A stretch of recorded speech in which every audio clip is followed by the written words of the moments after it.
The night Maya knocked on my door, I thought she was running from danger. I didn't know she was running toward her future, or that I would become part of it. This is a story about courage found in the quietest moments, about a single father who opened his door at midnight, and about a woman who learned that asking for help wasn't weakness. It was the first step toward freedom. If this story touches your heart, hit that like button and comment with your city so I can see how far this message of hope travels around the world. Now, let me take you back to where it all began. The silence was wrong. Daniel Carter had learned to recognize every sound in his Seattle apartment building over the past 3 years. The hydraulic sigh of Mrs. Patterson's walker on the floor above, the teenage skateboarder who snuck past the no skating sign every Thursday around 4, the predictable rhythm of his neighbor Maya's evening routine. Music at 6:30, usually indie folk or something with a French singer he couldn't pronounce. Cooking sounds by 7. Laughter, often, spilling through the thin walls like sunlight through curtains. But tonight, standing in his kitchen with a dish towel in one hand and his daughter Emma's sippy cup in the other, Daniel heard nothing from the apartment next door. And that nothing felt like a scream. He glanced at the clock on the microwave, 9:47 p.m. Emma had been asleep for almost an hour, her small body curled around her stuffed elephant in the twin bed they'd painted lavender together last spring. The apartment was clean as any home with a 6-year-old could be. Toys were corralled into their designated bins. Dinosaur drawings covered the fridge with an explosion of magnets, and the scent of the mac and cheese they'd had for dinner still hung faintly in the air. Daniel had built this life with spreadsheets and stubbornness. After the divorce, after Emma's mother decided motherhood wasn't the adventure she'd signed up for and moved to Austin with her yoga instructor boyfriend, Daniel had constructed a world of careful routines and reliable patterns. His job as a senior accountant at a mid-sized firm downtown paid the bills. His mother visited every other weekend to give him a break. His best friend Maya, loud, creative, perpetually optimistic Maya, lived next door and sometimes watched Emma when Daniel had evening meetings. It was small, contained, safe, and Daniel had convinced himself that safe was enough. He set the sippy cup in the dish rack and wiped down the counter, listening. Still nothing. He told himself he was being paranoid. Maya was 32 years old, perfectly capable of having a quiet evening. Maybe she'd gone out. Maybe she was reading. Maybe... A sound cut through the silence. Muffled, broken, crying. The kind of crying that comes from somewhere deep. The kind people do into pillows because they don't want anyone to hear. The kind that makes your chest hurt in sympathy, even when you don't know the reason. Daniel froze, dish towel hanging from his hand like a forgotten flag. He and Maya had been friends since the day he'd moved in, when she'd shown up at his door with a plate of homemade cookies and an offer to help unpack. She'd made Emma laugh within 5 minutes, had somehow convinced his shy daughter to show off her collection of plastic dinosaurs, and had stayed for 3 hours helping Daniel assemble furniture while telling stories about her work as a freelance graphic designer. In the 3 years since, she'd become woven into the fabric of his small life. The kind of friend who texted him memes at inappropriate times, who brought Emma gifts for no reason, who knew his coffee order and his mother's birthday, and the fact that he still felt like he was failing at this single-parent thing most days. He'd never heard her cry like that. Daniel moved to the wall they shared, pressing his palm against the cool paint as if he could somehow reach through it. The crying continued, softer now, but no less devastating. He wanted to knock, to ask if she was okay, but the answer was obvious, and the question felt intrusive. Then, new sounds. Heavy footsteps, fast, angry. A male voice, loud enough that Daniel could hear the rage even if he couldn't make out the words. Ryan. Maya's boyfriend of, 8 months? 10? Daniel had met him a handful of times, exchanged polite nods in the hallway, heard him through the walls more often than he'd seen him in person. The guy was fine, polite, worked in tech sales, drove a nice truck, seemed to make Maya happy. Seemed. Daniel realized with sudden clarity that he hadn't heard Maya laugh through the walls in weeks, maybe longer. When had the music stopped? When had the cooking sounds faded? How had he not noticed that the apartment next door had gone quiet, like someone had turned down the volume on his friend's life?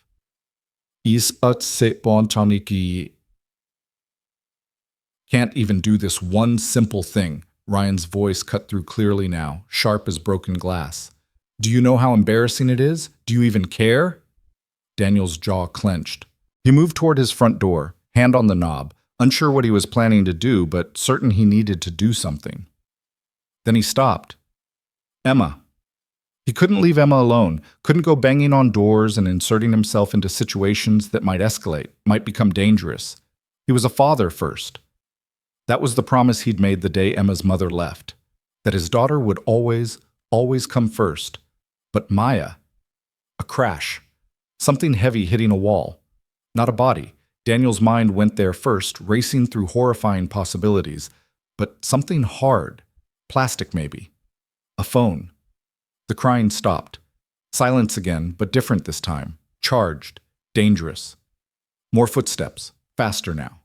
The apartment door next door flew open hard enough that Daniel heard it bounce off the interior wall. Ryan's voice in the hallway, still loud, still angry. "Fine, fine. You want to be alone? Be alone." His footsteps stormed past Daniel's door, shaking the floor.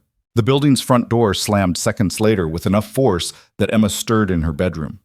Daniel held his breath, waiting, listening for her to cry out, but she settled back into sleep with a small sigh. Daniel stood frozen in his living room, heart hammering, hand still on his doorknob. Minutes passed. 5, 10. Then, so soft he almost missed it, 3 gentle knocks on his door. Daniel looked through the peephole. Maya stood in the hallway, clutching a backpack to her chest like a shield. Her hair, usually pulled back in a neat ponytail or twisted into some effortlessly artistic style, hung loose and tangled around her face. Her eyes were red-rimmed, makeup smeared into dark crescents beneath them. She wore leggings and an oversized sweatshirt that swallowed her small frame, and she was shaking. Daniel opened the door before he could overthink it. "Daniel?" His name came out as barely a whisper, like she'd used up all her air just walking the 15 feet from her door to his. "Can I—" Her voice cracked. She swallowed hard, tried again. "Can I stay here tonight?" "Yes." The word came instantly, automatic, the same way he responded when Emma asked if he'd keep the monsters away. "Yes, of course, come in." He stepped back and Maya moved past him into the apartment, and Daniel had the strangest sensation that he'd just opened the door on a version of the future he hadn't seen coming. He locked the deadbolt, hooked the chain, both things he usually only did right before bed, and turned to find Maya standing in the middle of his living room, looking utterly lost. "I'm sorry," she said, and a fresh wave of tears spilled down her face. "I'm so sorry, I didn't know where else to go, and I couldn't stay there, I couldn't— Hey, it's okay." Daniel guided her to the couch. The same worn brown couch Emma used as a trampoline during the day despite his protests. "You don't have to apologize, just sit. I'm going to make you some tea, or hot chocolate. Do you want hot chocolate?" Maya nodded without seeming to really process the question. She sat on the very edge of the couch cushion, backpack still clutched in her arms, posture rigid like she might need to run at any moment. Daniel had seen this before, not in person, but in training videos from the Domestic Violence Awareness Seminar his company had made everyone attend last year. The way Maya held herself, the way she kept glancing at the door, the way she seemed to be making herself smaller. These were the things the video had taught him to recognize. The realization hit him like cold water. His friend was afraid. Not sad, not upset, afraid. Daniel moved into the kitchen, putting the kettle on and pulling down mugs with hands that wanted to shake but wouldn't let themselves. He could hear Maya crying softly behind him, trying to muffle the sound. Through the wall, her apartment remained silent. Ryan hadn't come back. When the water boiled, Daniel made 2 cups of hot chocolate, the fancy kind he kept for special occasions with Emma, with real chocolate and a splash of vanilla. He brought them to the coffee table and sat in the armchair perpendicular to the couch, close enough to be present, but far enough not to crowd her. "You're safe here," he said quietly, and Maya looked up at him with eyes so full of gratitude and pain that it physically hurt to hold her gaze. "Whatever happened, whatever you need, you're safe here." She nodded, wrapping her hands around the mug like it was the only warm thing in the world. For a long time they sat in silence. Daniel didn't push. He'd learned patience as a single father, learned that sometimes people, especially small people like Emma, needed time to find their words. He suspected the same was true for adults in crisis. Finally, Maya spoke. "It's been getting worse for a while." Her voice was barely above a whisper. "I kept telling myself I was imagining it, that I was being too sensitive, that everyone fights sometimes. But tonight—" She stopped, breathing hard. "Tonight he threw his phone at the wall, right next to my head. It didn't hit me. He didn't hit me. But Daniel, it was so close, and the way he looked at me—" Her whole body shuddered. "I've never seen him like that before. Or maybe I have. Maybe I've been seeing it all along and just making excuses." She set down the mug with shaking hands. "God, I sound crazy. He didn't even touch me. Maybe I'm overreacting. Maybe I should go back and—" "No." The word came out harder than Daniel intended. He softened his tone. "Maya, you're not crazy. And you're not overreacting. If you felt unsafe, if your gut told you to leave, that's enough. That's more than enough." Maya looked at him, and something in her expression cracked open. The story came spilling out then, months of small controls and quiet manipulations that had built up so gradually she hadn't noticed the cage forming around her. Ryan checking her phone. "Just curious about your day," he'd say. Ryan questioning her work schedule. "Seems like you're working late a lot. Who's really there with you?" Ryan getting angry when she wanted to see friends. Not shouting angry, cold angry. Silent treatment angry. The kind that made her feel like she'd committed some terrible crime by wanting to grab coffee with her college roommate. Ryan criticizing her work. Graphic design? That's basically just playing with colors on a computer. When are you going to get a real job? Ryan making fun of her weight when she gained 5 pounds over the holidays. Just trying to help you stay healthy, babe. Ryan isolating her so slowly, so carefully, that she'd looked up one day and realized all her friends had stopped calling, all her hobbies had disappeared. All her free time had been consumed by managing his moods and walking on eggshells and trying to be good enough, quiet enough, small enough to keep the peace. "I stopped designing outside of work," Maya said, staring at her hands. "I used to spend weekends on personal projects, logo concepts, illustration practice, anything creative just for the joy of it. But he'd get irritated if I was on my laptop, said I was ignoring him, so I stopped."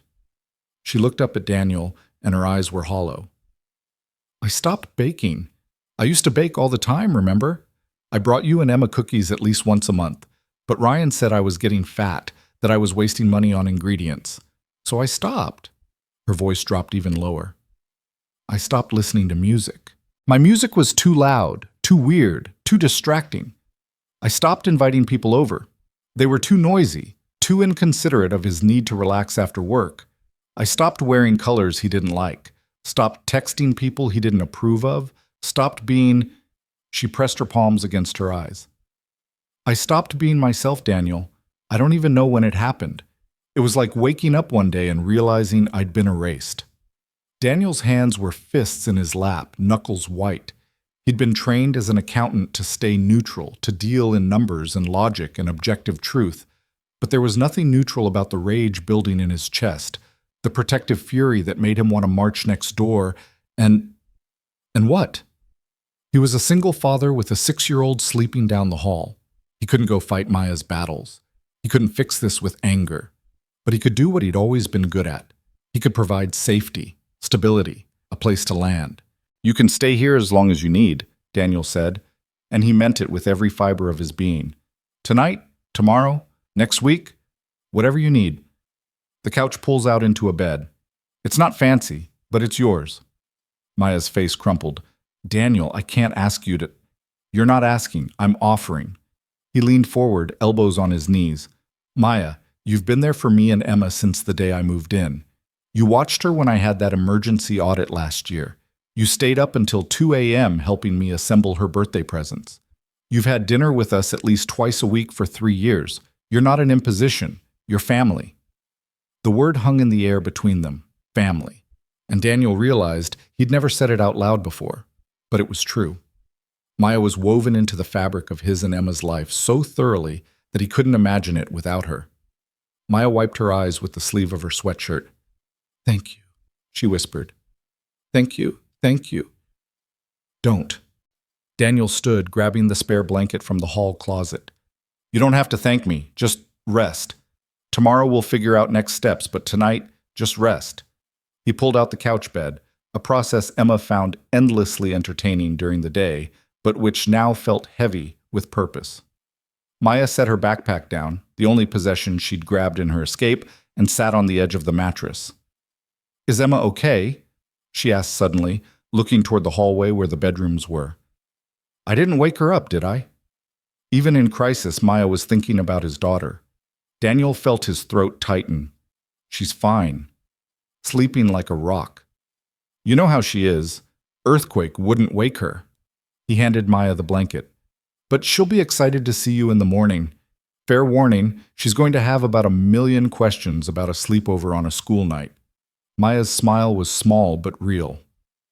"I can handle Emma's questions. They're the good kind." Daniel nodded and moved toward his bedroom, then stopped at the hallway entrance. "Maya, lock the front door after me. Chain, deadbolt, everything.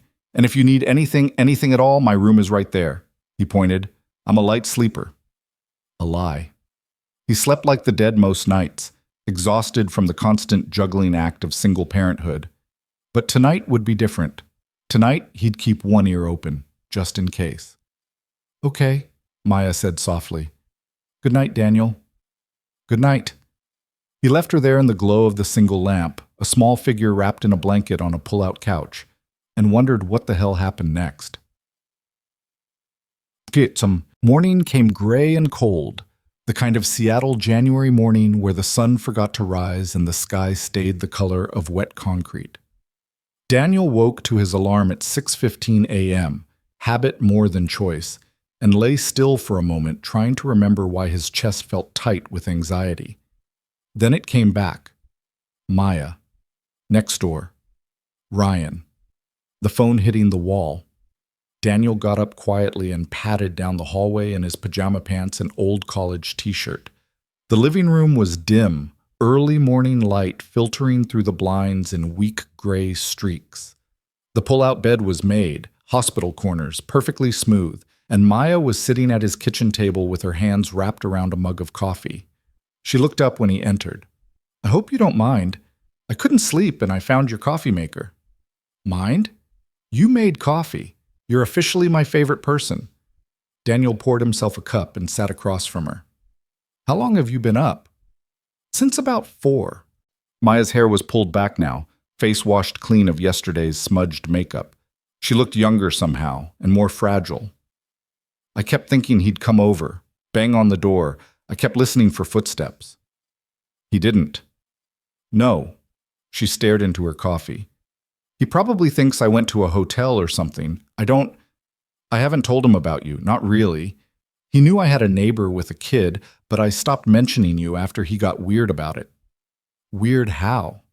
Maya's laugh was bitter. "Jealous. Like you and I were having some secret affair between pickup time at Emma's school and bedtime. He couldn't understand that men and women could just be friends." She paused. "Actually, that's not true. He understood it fine. He just didn't want me to have friends he couldn't control." Daniel absorbed this, adding it to the growing list of red flags he should have noticed. But how could he have known? He'd seen Ryan maybe 5 times total, always in passing, always with Maya smiling beside him. She'd seemed happy, or he'd assumed she was happy, because it was easier than looking closer. "I'm calling in sick today," Maya said suddenly. "I can't. I need a day. Maybe 2. Is that okay? Can I stay?" "Maya, yes, stay. You don't even have to ask." Daniel checked the clock on the microwave. 6:32 a.m. "I have to get Emma ready for school and get to work, but there's food in the fridge. Netflix password is still Emmarex 2019, and..." A small voice from the hallway interrupted him. "Maya?" They both turned to find Emma standing there in her dinosaur pajamas, hair sticking up in about 17 different directions, clutching her stuffed elephant and looking utterly delighted. "Maya!" Emma launched herself across the living room and into Maya's arms, before Daniel could even process what was happening. "You're having a sleepover. Daddy, why didn't you tell me Maya was having a sleepover? This is the best morning ever." Maya caught her, and Daniel saw her face do something complicated. A smile fighting tears, relief mixed with grief. She held Emma tight, and when she spoke, her voice was steadier than it had been all night. "Good morning, Emma Bean. Surprise sleepover. Is that okay with you?" "It's amazing with me." Emma pulled back, hands on Maya's shoulders like a tiny adult. "Can you stay for breakfast? Daddy makes really good pancakes on Fridays, but only sometimes because he says breakfast is hard when you're tired. But maybe if you help him, he won't be so tired?" Daniel couldn't help but laugh. "Thanks for the vote of confidence, kiddo. And yes, Maya's staying for breakfast. Why don't you go pick out your school clothes while I start the pancakes?" Emma hesitated, looking between them with the unsettling perceptiveness of children who notice everything adults try to hide. "Is Maya sad?" Her eyes look sad. The question landed like a stone in still water. Maya cupped Emma's face gently. "I am a little sad, sweetheart, but being here with you and your daddy makes me feel better. Is that okay?" Emma considered this with the gravity of a Supreme Court justice. Then she nodded. "When I'm sad, Daddy gives me hugs and makes me pancakes and lets me watch one extra show. Should we do that for Maya too?" "I think that's a perfect plan," Maya said, and the smile that crossed her face was genuine this time. Emma hugged her again, fierce and quick, then ran back down the hallway singing something about dinosaurs and pancakes. The apartment fell quiet again, but it was a different kind of quiet. Warmer somehow, despite the gray morning and the weight of everything that had happened. "Your daughter is magic," Maya said. "She has her moments." Daniel stood, pulling out the pancake mix. "You don't have to talk about it. But when you're ready, whenever you're ready, we should make a plan about what comes next." Maya nodded, wrapping her hands back around her coffee mug. "I know, I need a few hours to pretend everything's normal first. Is that okay?" "More than okay." They fell into a comfortable rhythm then, Daniel mixing batter while Maya set the table, Emma emerging in an outfit that definitely didn't match, but which she'd chosen herself with fierce independence. They ate pancakes and talked about Emma's upcoming field trip to the zoo and the new drawing she'd made in art class, and whether penguins could fly if they really, really tried. Normal, safe, good. It wasn't until Daniel was dropping Emma off at school, watching her run toward her classroom with her Elsa backpack bouncing, that he pulled out his phone and saw 3 missed calls from an unknown number. No voicemails, just the calls, spaced about an hour apart. Ryan. Daniel deleted the call history without listening to see if there were messages. Then he texted his boss that he'd be working from home today, family emergency, nothing serious but needed to be available. The lie came easily because the truth was too complicated. His best friend was hiding in his apartment from her boyfriend, and Daniel wasn't about to leave her alone to face whatever came next. When he got back to the apartment, Maya was on his laptop, her laptop having been left behind in last night's escape. She looked up when he entered. "I'm looking at rental listings in Portland," she said without preamble. "My cousin Elena is there. We've always been close, and she's been asking me to visit for months. I think I need to leave Seattle for a while. Start over somewhere Ryan can't just show up." The words hit Daniel harder than he expected. Of course she needed to leave. Of course she needed distance and safety and a fresh start. But the thought of Maya gone, of the apartment next door going silent permanently, of Emma asking where her friend went. He pushed the feeling down. This wasn't about him. "That makes sense, like," Daniel said, sitting in the armchair. "When were you thinking?" "Soon, maybe next week. I need to give notice at work, but I can do freelance design from anywhere. Elena said I could stay with her until I find my own place." Maya's hands were shaking slightly on the keyboard. "Daniel, I need to go back to my apartment to get my things. My laptop, my clothes, my portfolio, everything I need for work and life is there." "Okay. I can't go alone." Her voice dropped. "I'm scared to go alone. What if he's there? What if he's waiting? I know that sounds paranoid. It doesn't sound paranoid. It sounds smart." Daniel leaned forward. "When do you want to go? We can wait until we know he's at work. Go in fast. Get what you need." "You do that? Come with me?" Daniel looked at his friend, at the woman who'd shown up with cookies on his first day, who made his daughter laugh, who'd never asked for anything until last night when she'd knocked on his door shaking and afraid, and the answer was so obvious it didn't even need words. "Yes," he said simply. "Of course I'd do that." Maya's eyes filled with tears again, but this time she was smiling through them. Thank you. God, Daniel, I don't know how to— You don't have to, he interrupted gently. Friends help friends. That's it. That's the whole equation. But even as he said it, sitting in his living room while gray Seattle rain started pattering against the windows, Daniel knew it wasn't quite that simple. Because somewhere between the pancakes and the coffee, and the way Maya looked at him like he'd handed her a lifeline, something had shifted. He'd opened his door last night to help a friend. But the woman sitting at his kitchen table had become something more than that, something he didn't have words for yet, something that scared him almost as much as it felt right. And when she left for Portland, when she started her new life in a new city, Daniel suspected that the small, careful world he'd built for himself and Emma would feel a lot emptier than it had before. But that was a problem for later.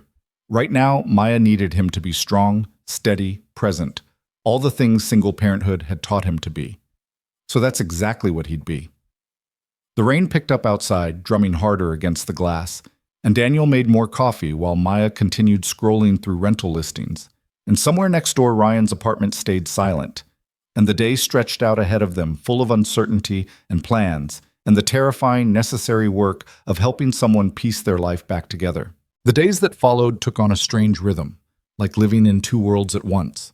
There was the normal world, Daniel going to work, Emma going to school, the routines that had governed their lives for 3 years continuing with mechanical precision. And then there was the other world, the one that existed in the margins and quiet moments, where Maya was healing in his living room, and Daniel was learning that safety wasn't just about locked doors and careful schedules. It was Tuesday afternoon when Maya finally worked up the courage to call her boss.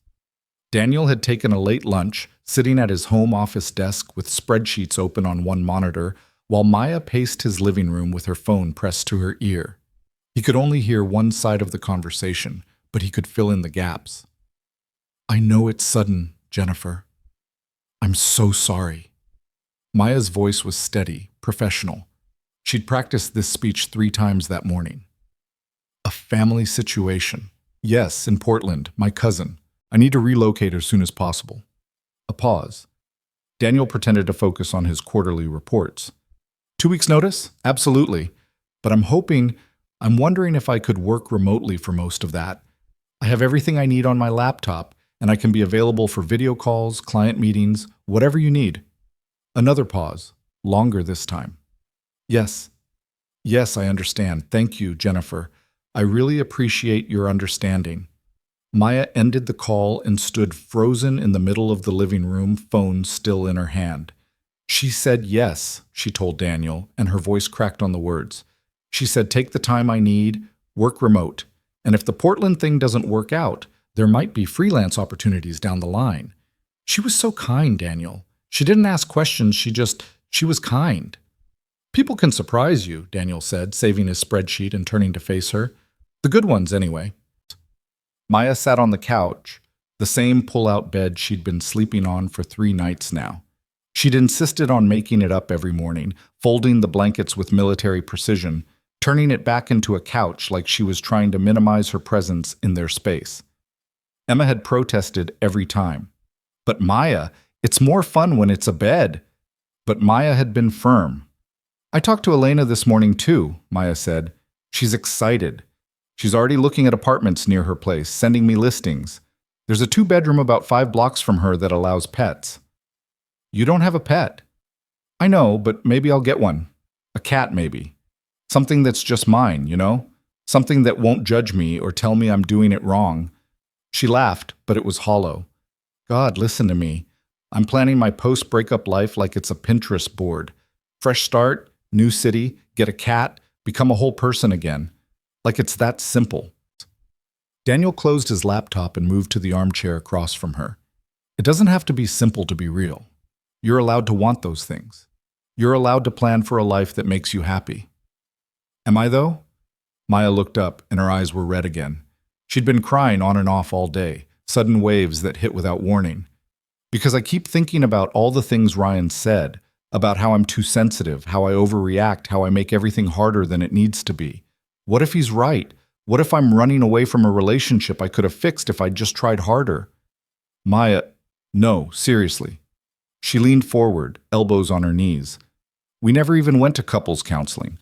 Maybe if we'd talked to someone professional, if I'd learned how to communicate better, if I'd been less defensive. Stop. The word came out sharper than Daniel intended. He softened his voice. Maya, he threw a phone at your head. He isolated you from your friends. He criticized everything about you until you stopped being yourself. That's not something couples counseling fixes.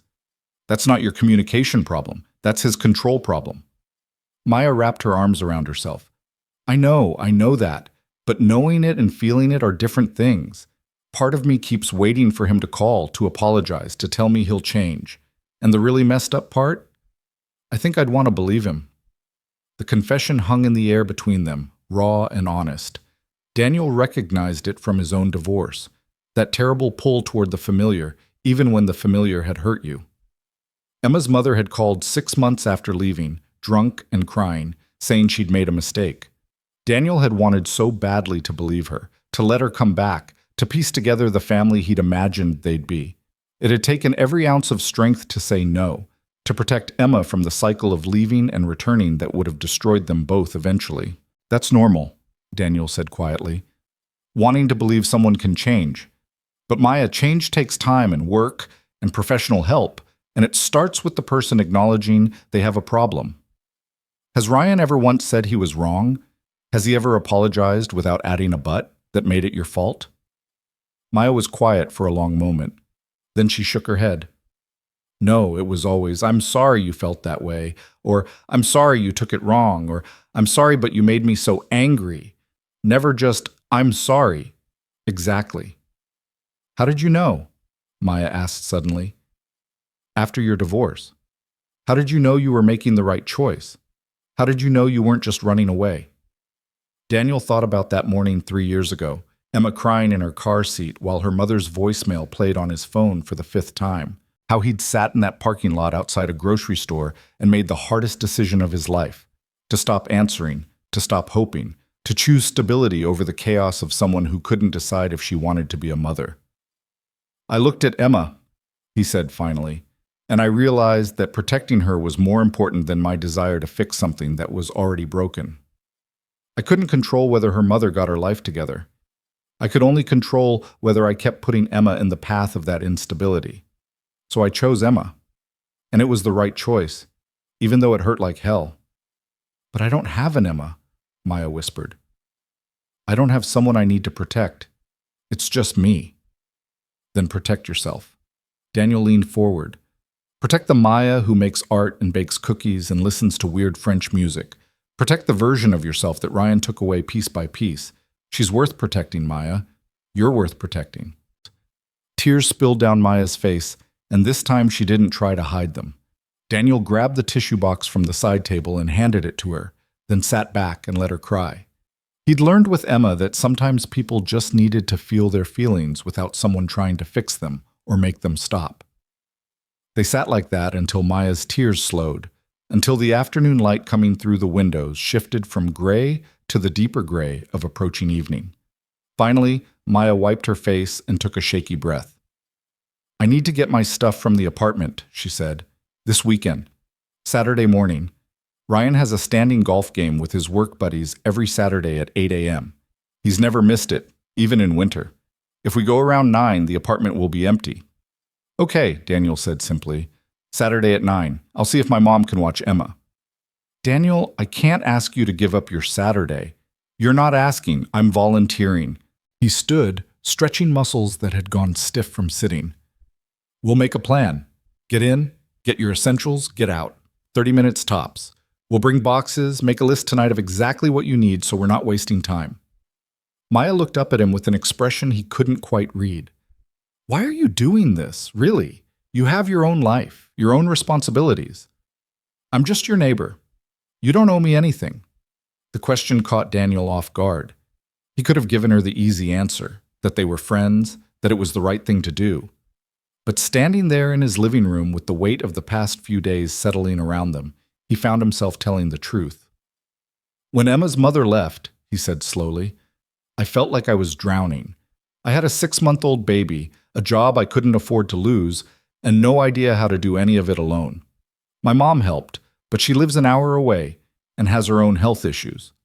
I was so isolated, Maya, so completely alone, and I kept thinking, if I just had one person, one friend who could have sat with me and said, "You're not crazy, you can do this," it would have made all the difference.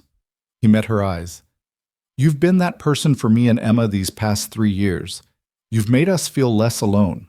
So if I can be that person for you right now, if I can give you what I needed back then that's what I'm going to do. Not because I owe you, because I want to.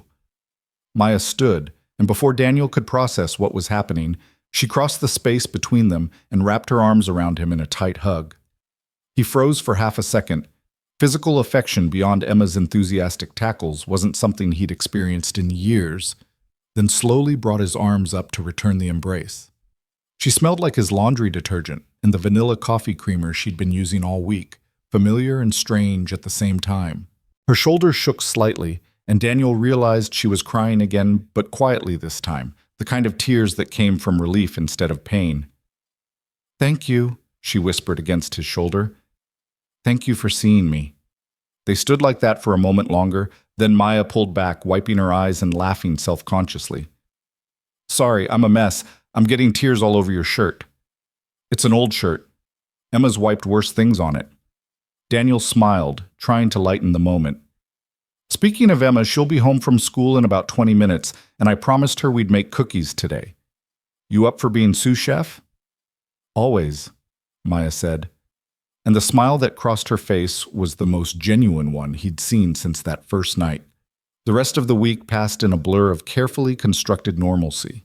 Daniel worked from home when he could, keeping an ear out for any sounds from the apartment next door. Maya worked remotely, video calling with clients from Daniel's kitchen table, her professional voice so different from the uncertain one she used when they talked about her future.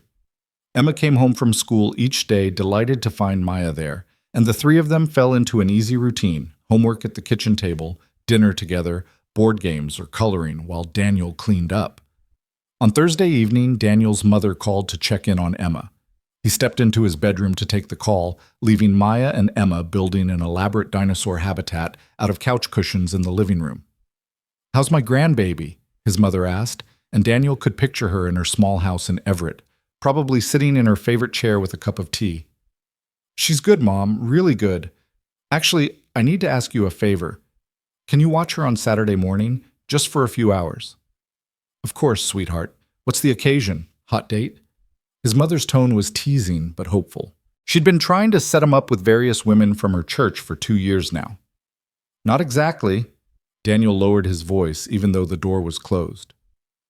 "You remember my neighbor Maya? The sweet girl who brought me those lemon bars last time I visited?" "Of course. She's going through some things. Left her boyfriend. She's staying here for a bit until she moves to Portland, and we need to get her stuff from her apartment on Saturday. I'm going with her to make sure everything goes smoothly." Silence on the other end of the line. Then, carefully, "Daniel, is this safe? If there's an abusive situation, he'll be at golf, Mom. We're going when we know he won't be there, but I can't leave her to do it alone, and I can't bring Emma." Another pause. "You like this girl as more than a friend." "Mom, don't mom me. I can hear it in your voice. You're using your protective voice, the one you use for Emma." His mother sighed. "Just be careful, sweetheart. I know you want to help, but make sure you're not putting yourself or Emma in danger. And make sure you know what you're getting into emotionally." "I know what I'm doing," Daniel said, but he wasn't entirely sure that was true. "Do you? Because 3 years ago you told me you were done with relationships, that you were focusing on being Emma's father and nothing else. Now you have a woman living in your apartment and you're helping her escape her boyfriend. That's not nothing, Daniel." "She's my friend, that's all." "If you say so." His mother's tone made it clear she didn't believe him, but she was kind enough not to push. "I'll be there Saturday at 8:30. And Daniel, be safe, both physically and—" She paused. "And with your heart. You're a good man, but you're also lonely. Don't confuse the two." After she hung up, Daniel sat on the edge of his bed, staring at his phone. Was his mother right? Was he confusing loneliness with something else? He'd been so focused on being Emma's dad, on building a safe, stable life, that he'd convinced himself he didn't need or want romantic connection. And he'd believed it, mostly. The few dates he'd tried in the past 3 years had felt forced, awkward, like he was going through motions he no longer understood. But with Maya, it didn't feel forced. It felt, "Daddy!" Emma's voice called from the living room. "Maya taught me how to draw a pterodactyl. Come see." Daniel pushed the thoughts away and returned to his daughter and his friend and the comfortable present that didn't require him to examine his feelings too closely. Friday night, they made the list. Emma was in bed, the apartment quiet except for the sound of rain against the windows. Maya had her phone out typing notes, while Daniel sat across from her with a notepad. "Laptop, definitely," Maya said. "It's on my desk in the bedroom. External hard drive, too. All my client files are backed up on it. Clothes. I need my winter coat, jeans, underwear, bras, my portfolio case with all my physical design samples, toiletries, my good headphones, the framed photo of my grandmother from the bookshelf in the living room." She paused, thinking. "Art supplies. There's a plastic bin under my bed with sketchbooks, my good pencils, watercolors, my baking stuff, the stand mixer my grandmother left me, my favorite mixing bowls, the recipe box. Oh, and books. I have a whole shelf of books I can't leave behind." "We might need to prioritize," Daniel said gently. "If we're trying to be in and out fast, we should focus on things you absolutely can't replace or that have sentimental value. Clothes can be bought. Art supplies too. But your grandmother's things, your work files, personal items, those come first." Maya nodded, chewing her lip. "You're right." "Okay. Laptop, hard drive, portfolio, grandmother's photo, recipe box, stand mixer. Enough clothes for 2 weeks until I can buy more. Toiletries. The framed drawing Emma made me last Christmas. It's on my fridge. And," her voice dropped, "and my journal. It's in the nightstand drawer. Ryan never knew about it. It's where I kept track of everything, all the things that happened, all the ways I felt like I was losing myself. I need it." "We'll get it," Daniel promised. "All of it." They sat in silence for a moment, the weight of tomorrow settling over them. Finally, Maya spoke again, her voice small. "What if he's there?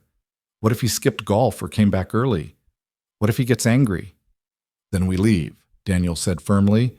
"We don't engage, we don't argue, we just leave. Your safety is more important than any possession, Maya. If he's there, we walk away and figure out another plan. Maybe get a police escort next time." "A police escort?" Maya laughed bitterly. "How did my life become something that requires a police escort? It didn't. You're just being smart and careful, which is exactly what you should be." Daniel reached across the table and squeezed her hand briefly. "We're going to get your stuff, and then you're going to Portland, and you're going to start over. And it's going to be okay." "You sound so sure." "I am sure. I've seen you with Emma, the way you light up when you're teaching her to draw. I've tasted your cooking. I've watched you work, the way you lose yourself in design. You're talented and kind and resilient as hell, Maya. You're going to land on your feet." Maya turned her hand over, gripping his for just a second before letting go. "I hope you're right." "I'm always right." "Ask Emma. She'll tell you." That got a real laugh out of her, and the tension in the room eased slightly. They finished the list, Daniel making notes about which items were in which rooms to maximize efficiency. When they were done, it was nearly 11, and Maya yawned, stretching. "I should let you sleep," she said, standing. "Big day tomorrow." "You too. Try to rest." "I'll try." She moved toward the pull-out bed, then turned back. "Daniel, whatever happens tomorrow, thank you for all of this, for not making me feel crazy or weak, for being you." Daniel felt something shift in his chest, a warmth that had nothing to do with the temperature of the room. "Get some sleep, Maya. Tomorrow we get your life back." Saturday morning arrived cold and clear, the kind of winter day where the sky was brilliant blue and the air sharp enough to hurt your lungs. Daniel's mother arrived at 8:30 as promised, immediately swooping Emma into a hug and promising pancakes and a trip to the park if the weather held. "Be careful," she told Daniel quietly while Emma was showing Maya her latest dinosaur drawing. "And call me when you're done." "I will, Mom. Thanks." Maya had dressed practically. Jeans, sneakers, a plain black sweater. Her hair was pulled back in a ponytail, her face free of makeup. She looked younger and more vulnerable than Daniel had ever seen her, and also more determined. They drove to her apartment building in Daniel's 10-year-old Honda, the back seat folded down to maximize cargo space. Daniel had borrowed boxes from his office supply closet at work, and they rattled in the trunk as he pulled into a parking spot 3 buildings down from Maya's entrance. "His truck isn't here," Maya said, scanning the lot. "He's at golf." "Good. Let's be quick anyway." They climbed the stairs to the second floor, Maya's hands shaking as she pulled out her key. The hallway was quiet, most residents still sleeping in on a Saturday morning. Maya's apartment door was unmarked, unremarkable. She'd lived here for 2 years before Ryan moved in 6 months ago, but standing outside it now, she looked like she was approaching a stranger's home. The key turned in the lock. The door swung open, and Daniel stepped into a space that felt all wrong. The apartment was nice, hardwood floors, updated kitchen, plenty of natural light from large windows. But it was sterile, almost clinical. The furniture was all black leather and chrome, modern and expensive and utterly without personality. The walls were bare except for a few generic pieces of art that looked like they came from a hotel. The kitchen counters were empty, no plants or recipe books or the friendly clutter that made a space feel lived in. "It didn't always look like this," Maya said quietly, seeing his expression. "When I first moved in, I had colors everywhere. Throw pillows, art prints, plants on every surface. Ryan said it looked cluttered. Too busy, he called it. So piece by piece, it all disappeared." Daniel felt rage simmer in his gut again, but he pushed it down. They weren't here to get angry. They were here to get Maya's things and get out. "Bedroom first," Maya said, moving down a short hallway. "Laptop and clothes." Daniel followed her into a bedroom that was equally impersonal, a king-sized bed with white bedding, matching nightstands, a dresser. The only sign that Maya lived here was a small corkboard above the desk with a few photos pinned to it. He recognized Emma in one of them, grinning, gap-toothed at the camera. Maya moved efficiently now, pulling open drawers and filling boxes. Laptop, charger, external hard drive, jeans, sweaters, undergarments packed without ceremony. She grabbed a worn leather journal from the nightstand drawer and held it against her chest for a moment before tucking it carefully into her bag. "Portfolio," she said, pointing to a black case leaning against the closet. "And my winter coat." Daniel grabbed both, carried them to the living room while Maya finished in the bedroom. He could hear her moving around, opening and closing drawers. And he took the opportunity to look more closely at the space. The bookshelf held mostly business books, self-help titles, a few thriller novels. On the bottom shelf, pushed back and half hidden, was a small collection that looked different. Paperback fantasy novels with cracked spines, a cookbook splattered with ingredient stains, a children's book about art. Maya's books, Daniel realized, the ones she'd relegated to the bottom shelf, out of sight. He pulled them out and packed them into a box. In the kitchen, he found the stand mixer tucked in the back of a bottom cabinet, a layer of dust on its stainless steel surface.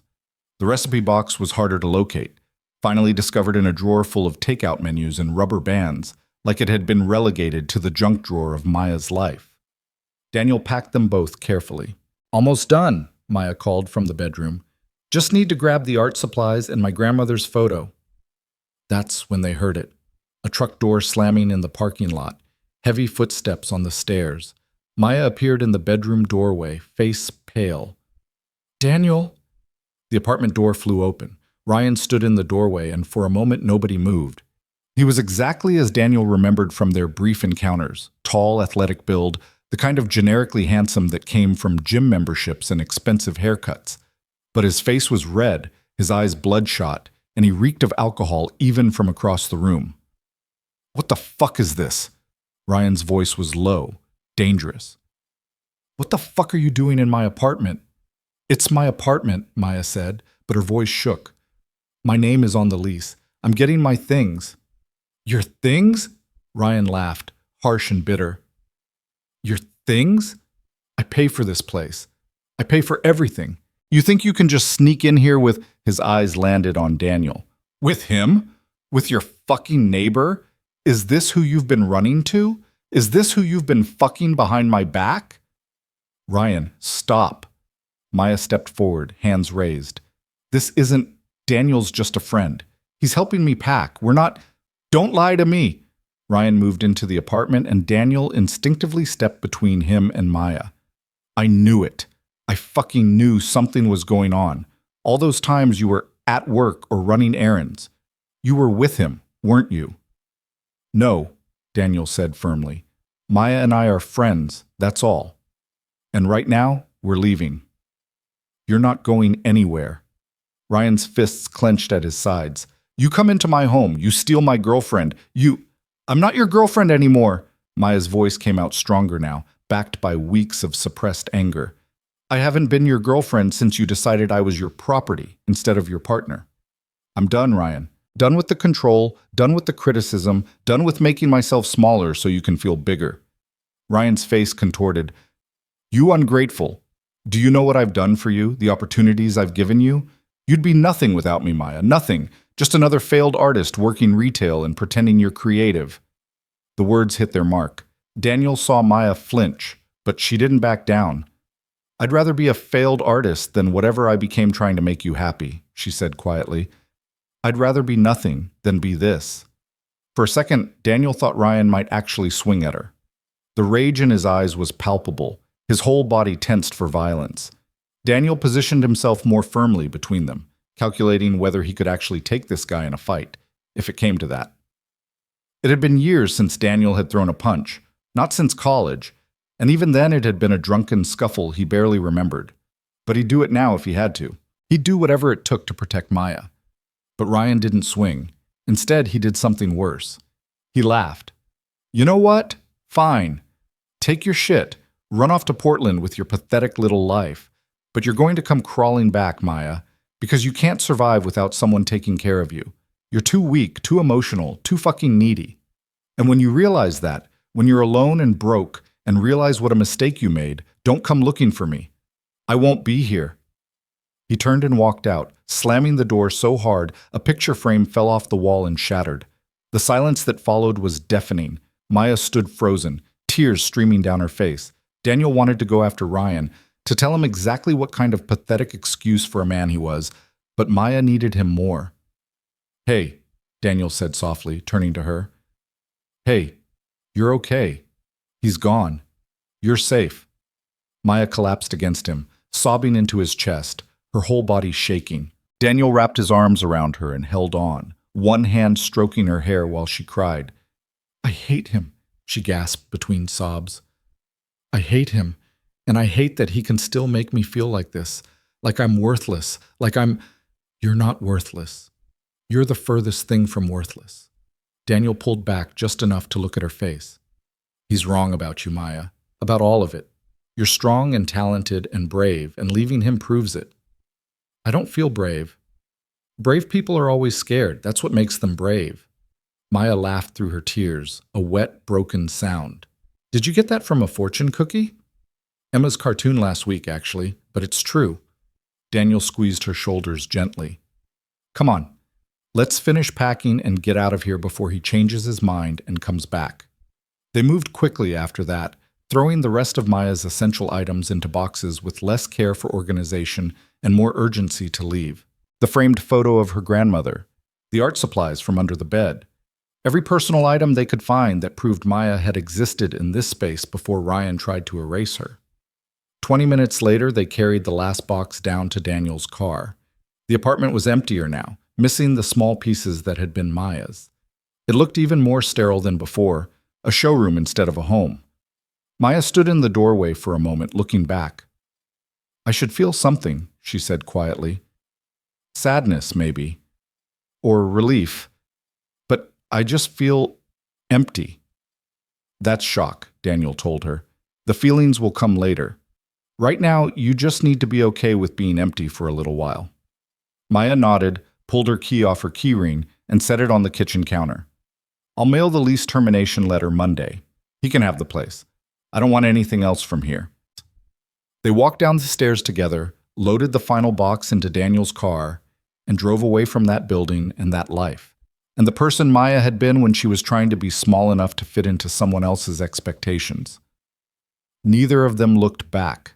The drive back to Daniel's apartment was quiet, except for the sound of boxes shifting in the back seat whenever he took a turn. Maya sat pressed against the passenger window, watching Seattle slide past in a blur of gray buildings and rain-slicked streets. Her hands were trembling in her lap, fingers twisted together so tightly her knuckles had gone white. Daniel wanted to say something comforting, something that would erase the venom Ryan had spat at her in that apartment, but every phrase that came to mind felt inadequate, like trying to patch a gunshot wound with a Band-Aid. So he drove in silence and let Maya process whatever she needed to process, the same way he'd learned to give Emma space after a nightmare before asking if she wanted to talk about it. They were 3 blocks from home when Maya finally spoke. He was drunk. At 9:30 in the morning, he was already drunk. Her voice was flat, emotionless. He wasn't supposed to be there. Golf was supposed to be, but he came back and he was drunk. And if you hadn't been there— But I was there, Daniel said firmly. And nothing happened. You're safe. This time. Maya turned to look at him, and her eyes were hollow. What about next time? What if he shows up at my parents' house? What if he finds out where Elena lives? Daniel, he knows my cousin's name. I've talked about her. What if— Maya, stop. Daniel pulled up to a red light and turned to face her fully. You can't live your life in what-ifs. Yes, Ryan's angry. Yes, he might try to contact you, but you're taking steps. You're moving to Portland. You're starting over. You're going to be careful. That's all you can do. The rest is just letting fear control you the same way he did. The light turned green. Daniel drove the final 2 blocks, pulled into his parking spot, and killed the engine. For a moment, they both sat there in the car, surrounded by Maya's hastily packed life. I'm so tired, Maya whispered. I'm so tired of being scared. I know. Daniel reached over and squeezed her hand briefly. Come on, let's get this stuff inside. Mom's probably driven Emma into a sugar coma by now, and I need to do damage control before bedtime. That got a small smile out of her. They carried boxes up the stairs in silence, making 3 trips to get everything. Daniel's apartment felt smaller with Maya's belongings stacked in the corner of the living room, physical proof that her life was in transition, suspended between the person she'd been and whoever she was going to become. Daniel's mother took one look at Maya's face and immediately pulled her into a hug without asking questions. Emma, covered in what appeared to be chocolate and sprinkles, launched herself at Maya's legs and demanded to know if she'd brought back any dinosaurs from her old apartment. No dinosaurs, Maya said, her voice surprisingly steady. But I did bring some art supplies. Maybe we can draw some later? Yes! Emma's enthusiasm was like a physical force. Can we draw a T-Rex eating ice cream, can we, please? Emma, honey, Maya's had a long morning, Daniel's mother interjected gently. Maybe give her some space to breathe first. But Maya shook her head, crouching down to Emma's level. Actually, drawing a T-Rex eating ice cream sounds perfect right now, exactly what I need. Daniel watched his daughter and his friend settle at the kitchen table with paper and crayons, Emma chattering away about whether dinosaurs would prefer chocolate or vanilla, and felt something in his chest unclench slightly. His mother touched his elbow, nodding toward the bedroom. Talk, she said quietly. In the privacy of his room, Daniel told her everything. The confrontation, Ryan's drunken rage, the words he'd hurled at Maya like weapons designed to leave invisible scars. His mother listened without interrupting, her face growing progressively more concerned. That poor girl, she said when he finished. And you, Daniel, you could have been hurt. If he'd been violent, but he wasn't. He's a coward, Mom. All talk. Daniel sat on the edge of his bed, suddenly exhausted. She's leaving for Portland on Wednesday. 5 days, just 5 more days, and she'll be safe. And what about you? His mother sat beside him. What happens to you when she leaves? What do you mean? My life goes back to normal, same as before. His mother gave him a look that said she saw right through him. Daniel, sweetheart, you've had a woman living in your apartment for a week. You've helped her escape an abusive relationship. You've put yourself between her and her ex-boyfriend. You're not going to just go back to normal when she drives away to Portland. I'll be fine. I didn't say you wouldn't be fine. I said it won't be normal. She paused, choosing her words carefully. You care about her, as more than a friend. Daniel opened his mouth to deny it, then closed it again. Because what was the point in lying to his mother? She'd always been able to read him like a book, even when he was a teenager trying to hide a bad grade or a broken heart. It doesn't matter how I feel, he said finally. She just got out of a relationship, a bad one. The last thing she needs is me complicating things by whatever this is. Have you asked her what she needs? No, because I'm not going to put that on her right now. She needs time to heal, to figure out who she is without someone trying to control her. I'm not going to be another man making demands on her emotions. His mother smiled sadly. You're a good man, Daniel, just like your father. But being good doesn't mean you have to sacrifice your own happiness. When the time is right, if the time is right, don't be afraid to tell her how you feel.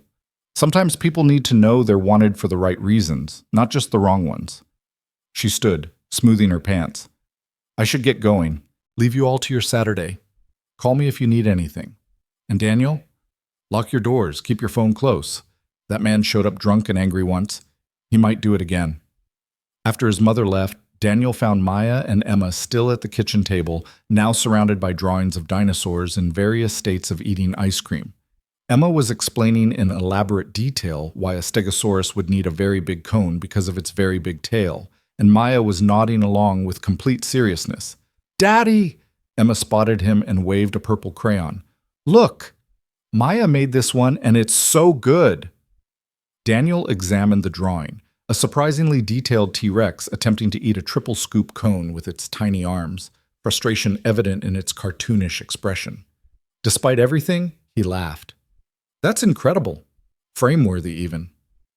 I used to draw comics in college, Maya said softly, before I got serious about graphic design, before I decided I needed a real career. This is real, Emma insisted. This is the realest T-Rex I ever saw. Maya's smile was genuine this time.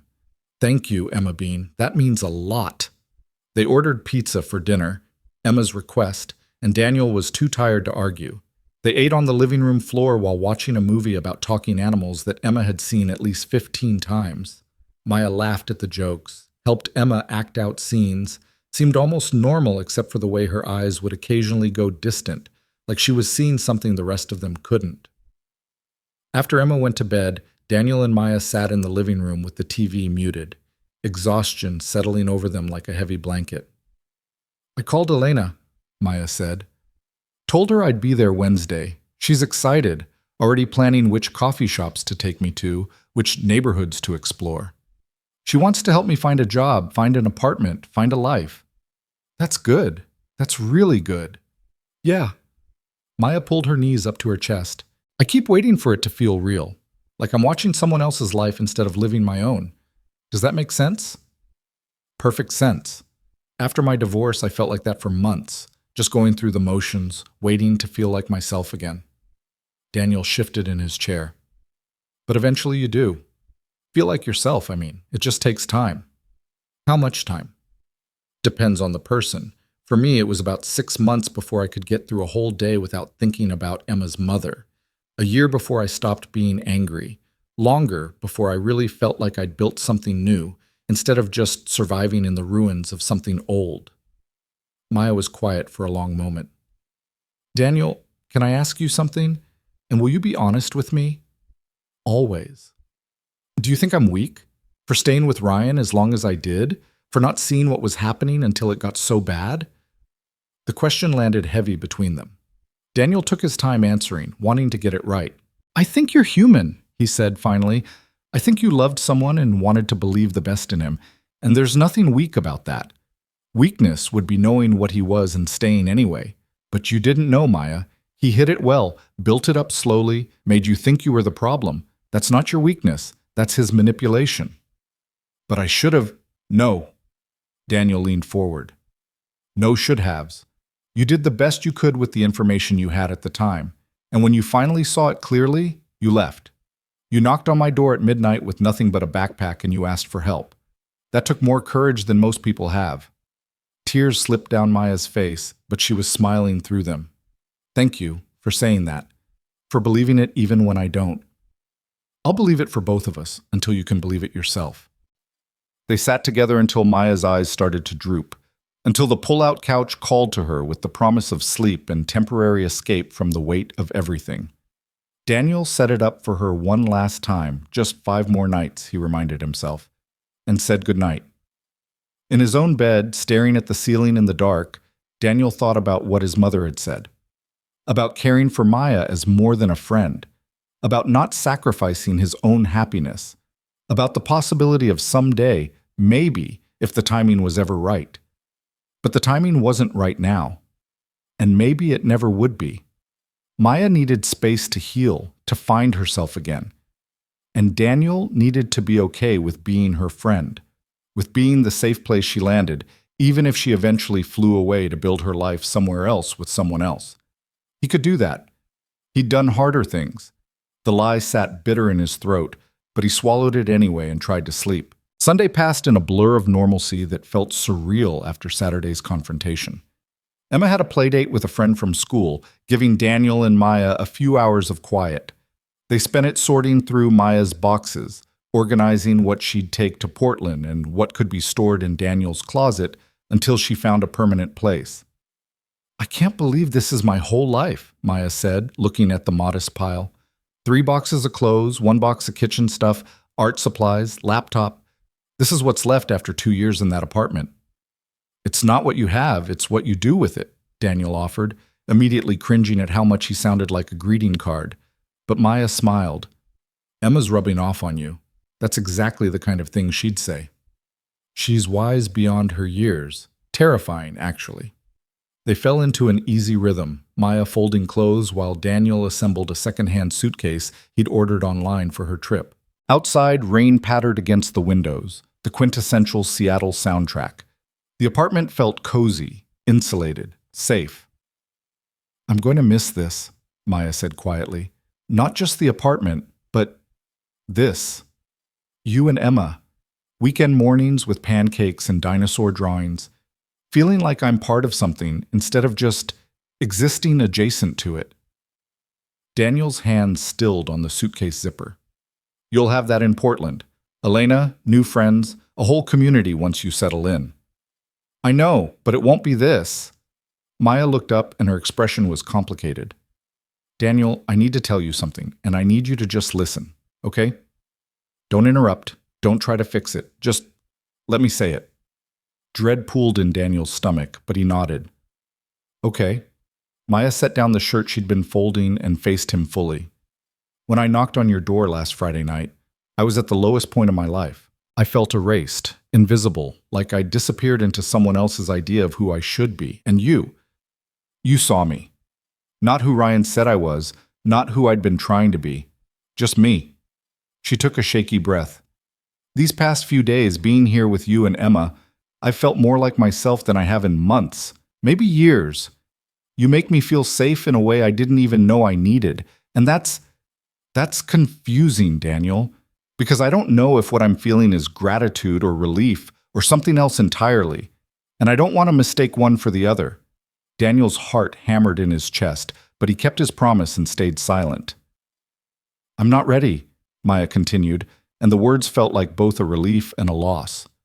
"I'm not ready for anything romantic, anything complicated. I need time to figure out who Maya is when she's not trying to make someone else happy. I need space to heal without feeling like I owe anyone anything, even good things." She met his eyes. "But I also need you to know that what I feel when I'm with you, it's real. It's not just gratitude. You're not just my friend who helped me. You're—" She paused, searching for words. "You're someone I could fall for. Maybe someone I'm already falling for. And that terrifies me because I don't trust my own judgment anymore. I don't know if I'm feeling this because you're genuinely amazing or because you're the opposite of Ryan, and my brain is just desperately grabbing onto the first kind person it finds." Silence filled the space between them, heavy with things unsaid. Finally, Daniel spoke. "Can I respond now?" "Please." "I understand," he said simply. "Everything you just said, I understand it. And I'm not going to make this harder by telling you I feel the same way, even though I do. Because you're right. You need time, you need space, and I'm not going anywhere, Maya. Whether you figure out that what you feel is real, or whether you realize it was just gratitude and relief, I'm still going to be your friend. Still going to be here if you need me." Maya's eyes filled with tears. "How are you so good at this?" 3 years of single parenting. You learn to put someone else's needs ahead of your own feelings. Daniel managed to smile. Besides, Emma would never forgive me if I screwed up her friendship with you by making things weird. Emma is my favorite person in this apartment. As she should be. I'm boring compared to her. The tension broke and they both laughed, the sound watery but genuine. Maya wiped her eyes and went back to folding clothes, and Daniel went back to the suitcase, and the moment passed without changing everything between them, which was exactly what it needed to do. Monday and Tuesday blurred together, a countdown to Wednesday's departure. Daniel went to work both days, leaving Maya alone in the apartment to tie up loose ends. Phone calls to utility companies, emails to clients, the administrative minutiae of ending one life and starting another. Emma went to school reluctantly both mornings, extracting promises from Maya that they'd have extra drawing time when she got home. Tuesday evening, Daniel's phone rang while he was making dinner. Unknown number. He let it go to voicemail, then checked the message on speaker. Ryan's voice filled the kitchen, slurred and angry. Tell Maya she left some mail here, important stuff. She needs to come get it or I'm throwing it away. And tell her I'm sorry, okay? I was drunk. I was angry. I didn't mean, just tell her to call me. Please, I just want to talk. Daniel deleted the message before Maya could hear it. She didn't need that voice in her head right now, that false contrition designed to reel her back in. He'd seen it before in friends' relationships, the cycle of abuse and apology that kept people trapped. Maya was finally free, and he wasn't going to let Ryan's voicemails drag her back. That night, after Emma was asleep, Daniel found Maya packing the last of her things. She'd be leaving early Wednesday morning, a 7-hour drive to Portland that she planned to break up with, stops for coffee and lunch, and whatever else helped delay the reality of starting over. All set? Daniel asked, leaning against the doorframe. I think so. Elena's expecting me around dinner time. I'll text you when I get there, let you know I made it safe. Please do. Emma will want proof of life. Maya smiled, but it didn't reach her eyes. She looked around the apartment, at the pull-out couch she'd been sleeping on, at the kitchen table where she'd drawn dinosaurs with Emma, at the space that had been her sanctuary for just over a week. I don't know how to thank you, she said quietly, for all of this, for being exactly what I needed when I needed it. You don't have to thank me. Just be happy, Maya. Build a good life. That's thanks enough. She crossed the room and hugged him, and Daniel let himself hold her for a moment longer than was strictly friendly. She fit perfectly against him, her head tucked under his chin, and he memorized the feeling in case it was the last time. When they pulled apart, Maya's eyes were wet, but she was smiling. I'll call you, once I'm settled. I want to know how Emma's doing, want to send her drawings from Portland, if that's okay. More than okay, you're part of our lives now, Maya. Distance doesn't change that. Good. She stepped back, putting space between them. Because I'm not good at goodbyes. I'd rather this be a see you later. See you later, then. See you later. Wednesday morning came too quickly. Daniel woke before his alarm, the apartment already full of the sounds of Maya moving around, loading her car. Emma was still sleeping. They'd said their goodbyes the night before. Emma making Maya promise to send pictures of Portland and visit soon and maybe bring back a dinosaur if she found one. Daniel made coffee, poured 2 cups, and met Maya in the living room. The pull-out bed was already folded back into a couch, blankets folded neatly on top. Her boxes were gone, loaded into her car. The apartment looked exactly like it had before she'd knocked on his door that first night, but it felt different, emptier. Last cup of coffee in this apartment, Maya said, taking the mug he offered. First of many in your new one.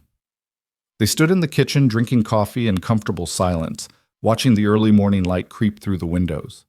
Outside, Seattle was waking up, cars starting, people heading to work, the normal rhythm of a Wednesday. But inside Daniel's apartment, time felt suspended, like they were both holding their breath. Finally, Maya set down her empty mug. I should go, beat traffic. Yeah, probably smart. Neither of them moved. Then Maya stepped forward and kissed his cheek, quick and soft. Thank you, Daniel, for everything, for seeing me. Before he could respond, she grabbed her purse and headed for the door. Daniel followed her down to the parking lot where her car sat loaded with her life in boxes. She got in, started the engine, and rolled down the window. Drive safe. Daniel said, hating how inadequate the words felt. I will. Hug Emma for me. Every day. Maya smiled one more time, then pulled out of the parking spot. Daniel stood in the cold morning air and watched her drive away, her car disappearing around the corner and taking with it the possibility of something he'd barely let himself imagine. When he went back inside, the apartment felt cavernous, despite being exactly the same size it had always been. The couch was just a couch again. The kitchen table was just a table. The space where Maya's boxes had been stacked was empty floor. Daniel made Emma breakfast, got her ready for school, went through all the normal motions of his normal life. But nothing felt normal anymore. He'd opened his door to help a friend in need, and somewhere in the week that followed, his careful, controlled world had shifted on its axis. And now Maya was gone. And Daniel was left with the uncomfortable realization that the life he'd built, the safe, stable life he'd been so proud of, suddenly felt less like peace and more like loneliness. Emma noticed at dinner that night. You're sad, she announced with her characteristic bluntness, pushing peas around her plate. You miss Maya. I do miss her, Daniel admitted. She was our friend. It's okay to miss friends when they go away. But she's coming back, right? She promised. She'll visit. But she lives in Portland now, sweetie. That's pretty far away. Emma considered this with a frown. That's a silly place to live. Why doesn't she just live here, next door, like before? Because sometimes people need new places to be happy. Was she not happy here? Emma's eyes were wide, concerned. Did we make her sad? No, honey. We made her happy, but she was sad because of other things, grown-up things. And sometimes you need to go somewhere new to stop being sad about old things. Daniel pulled Emma into a hug. But we can call her and email her, and she promised to send you drawings. It's not goodbye forever. Just goodbye for now, Emma said into his shoulder. Exactly. Goodbye for now. That night, after Emma was asleep, Daniel's phone buzzed with a text. Maya's name lit up the screen. Made it to Portland. Elena's apartment is tiny but full of plants and color, and it feels like breathing again. Thank you for everything, for giving me a place to land while I figured out how to fly. I'll call this weekend. Give Emma a hug from me. M. Daniel typed and deleted 3 different responses before settling on something simple. Glad you made it safe. Emma sends her love. We're here if you need us. Always. D. He hit send and set the phone down. And in the quiet of his apartment, with his daughter sleeping down the hall, and his life stretching out exactly as it had before, Daniel allowed himself to acknowledge the truth he'd been avoiding. He'd fallen for Maya, completely, and she was 7 hours away in another city, building a new life, healing from wounds that would take months or maybe years to fully close. And all he could do was wait and hope that someday, when she was ready, when the timing was right, she might look back and realize that what she'd felt in his apartment wasn't just gratitude. It was the beginning of something that could be real. The weeks that followed Maya's departure fell into a rhythm that felt like muscle memory. Wake up, get Emma ready, go to work, come home, dinner, bedtime, repeat. Daniel had lived this exact routine for 3 years before Maya knocked on his door, and he slipped back into it with the ease of someone returning to a well-worn path. But everything felt slightly off-center now, like a picture frame hanging just crooked enough to notice but not quite enough to fix. Emma asked about Maya every day for the first week. When would she call? Could they visit Portland? Did Portland have dinosaurs? The questions came rapid fire during breakfast, in the car, at bedtime, and Daniel answered each one with patience, even as they scraped against something raw in his chest. Maya did call that first weekend, her voice bright and determinedly cheerful as she told Emma about Elena's apartment building with its rooftop garden, about the coffee shop on the corner that made lavender lattes, about the art supply store she'd discovered that sold paper in colors Emma had probably never seen. Emma listened with rapt attention, then launched into a detailed account of her week that involved a substitute teacher, a playground incident with Marcus from her class, and a very important rock she'd found that looked exactly like a potato. Can I talk to your dad for a minute? Maya asked when Emma finally paused for breath. Emma handed over the phone without question, already distracted by the aforementioned potato rock on the coffee table. Hey, Daniel said, moving into the kitchen for a semblance of privacy. Hey. Maya's voice changed, losing some of its brightness. How are you? Really? I'm good. Busy with work. Emma's doing great, as you can tell. But Daniel, I didn't ask about Emma. I asked about you.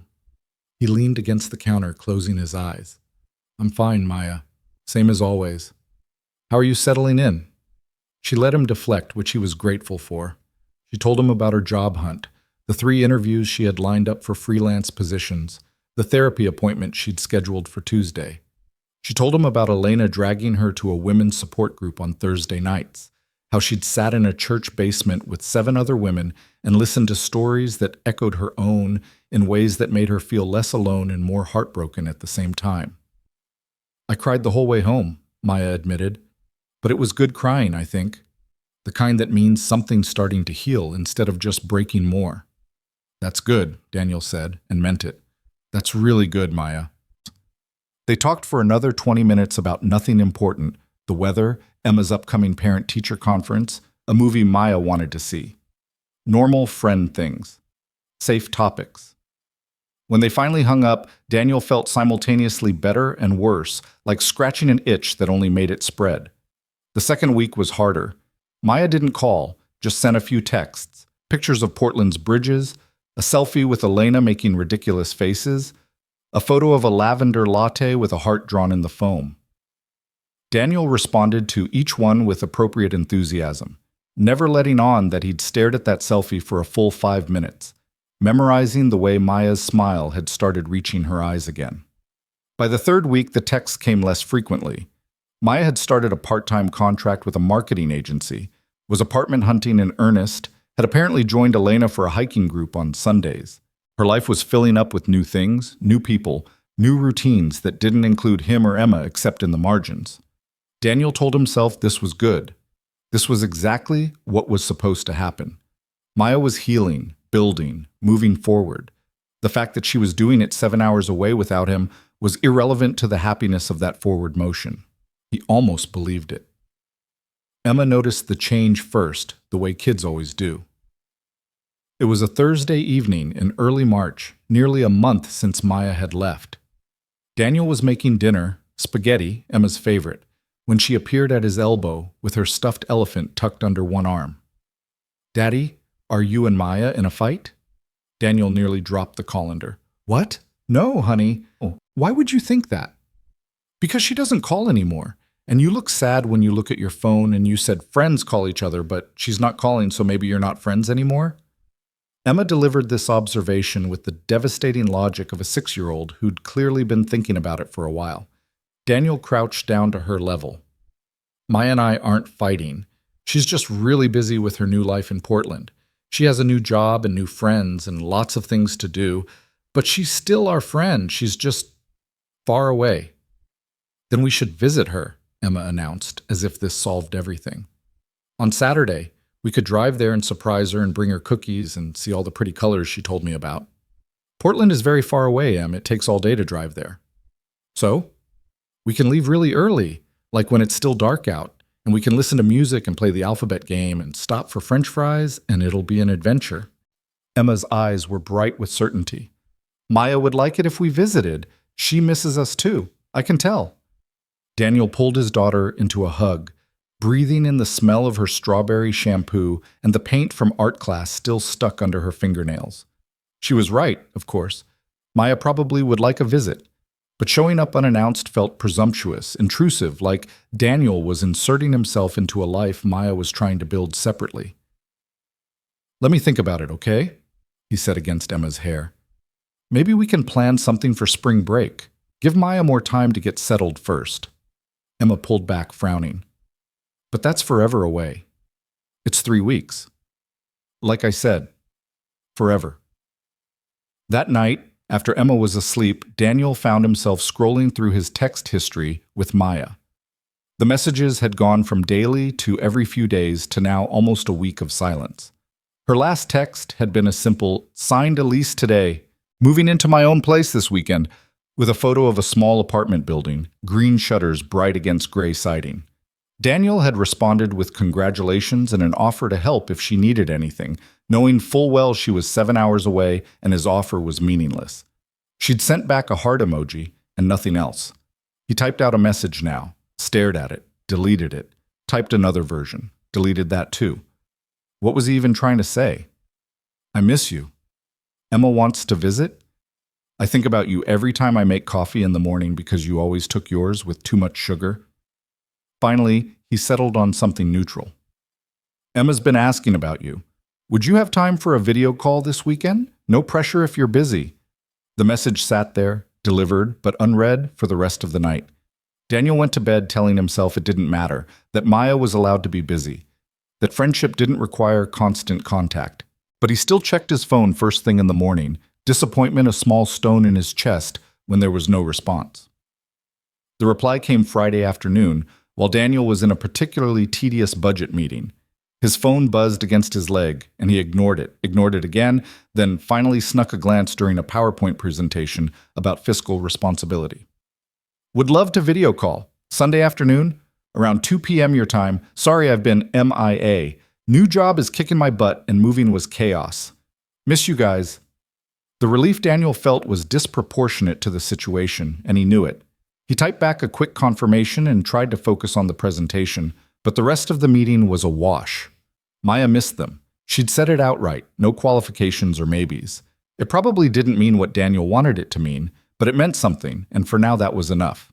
Saturday, Emma helped him clean the apartment with an enthusiasm usually reserved for Christmas morning. She insisted they make cookies to show Maya via video call, and that Daniel needed to wear his nice shirt, the blue one that Maya said makes your eyes pretty.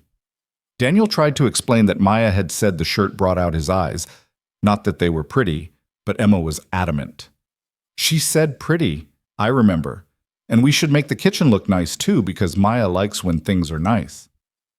So Daniel wore the blue shirt, and they made double chocolate chip cookies, and Emma arranged the kitchen table with some flowers from the grocery store.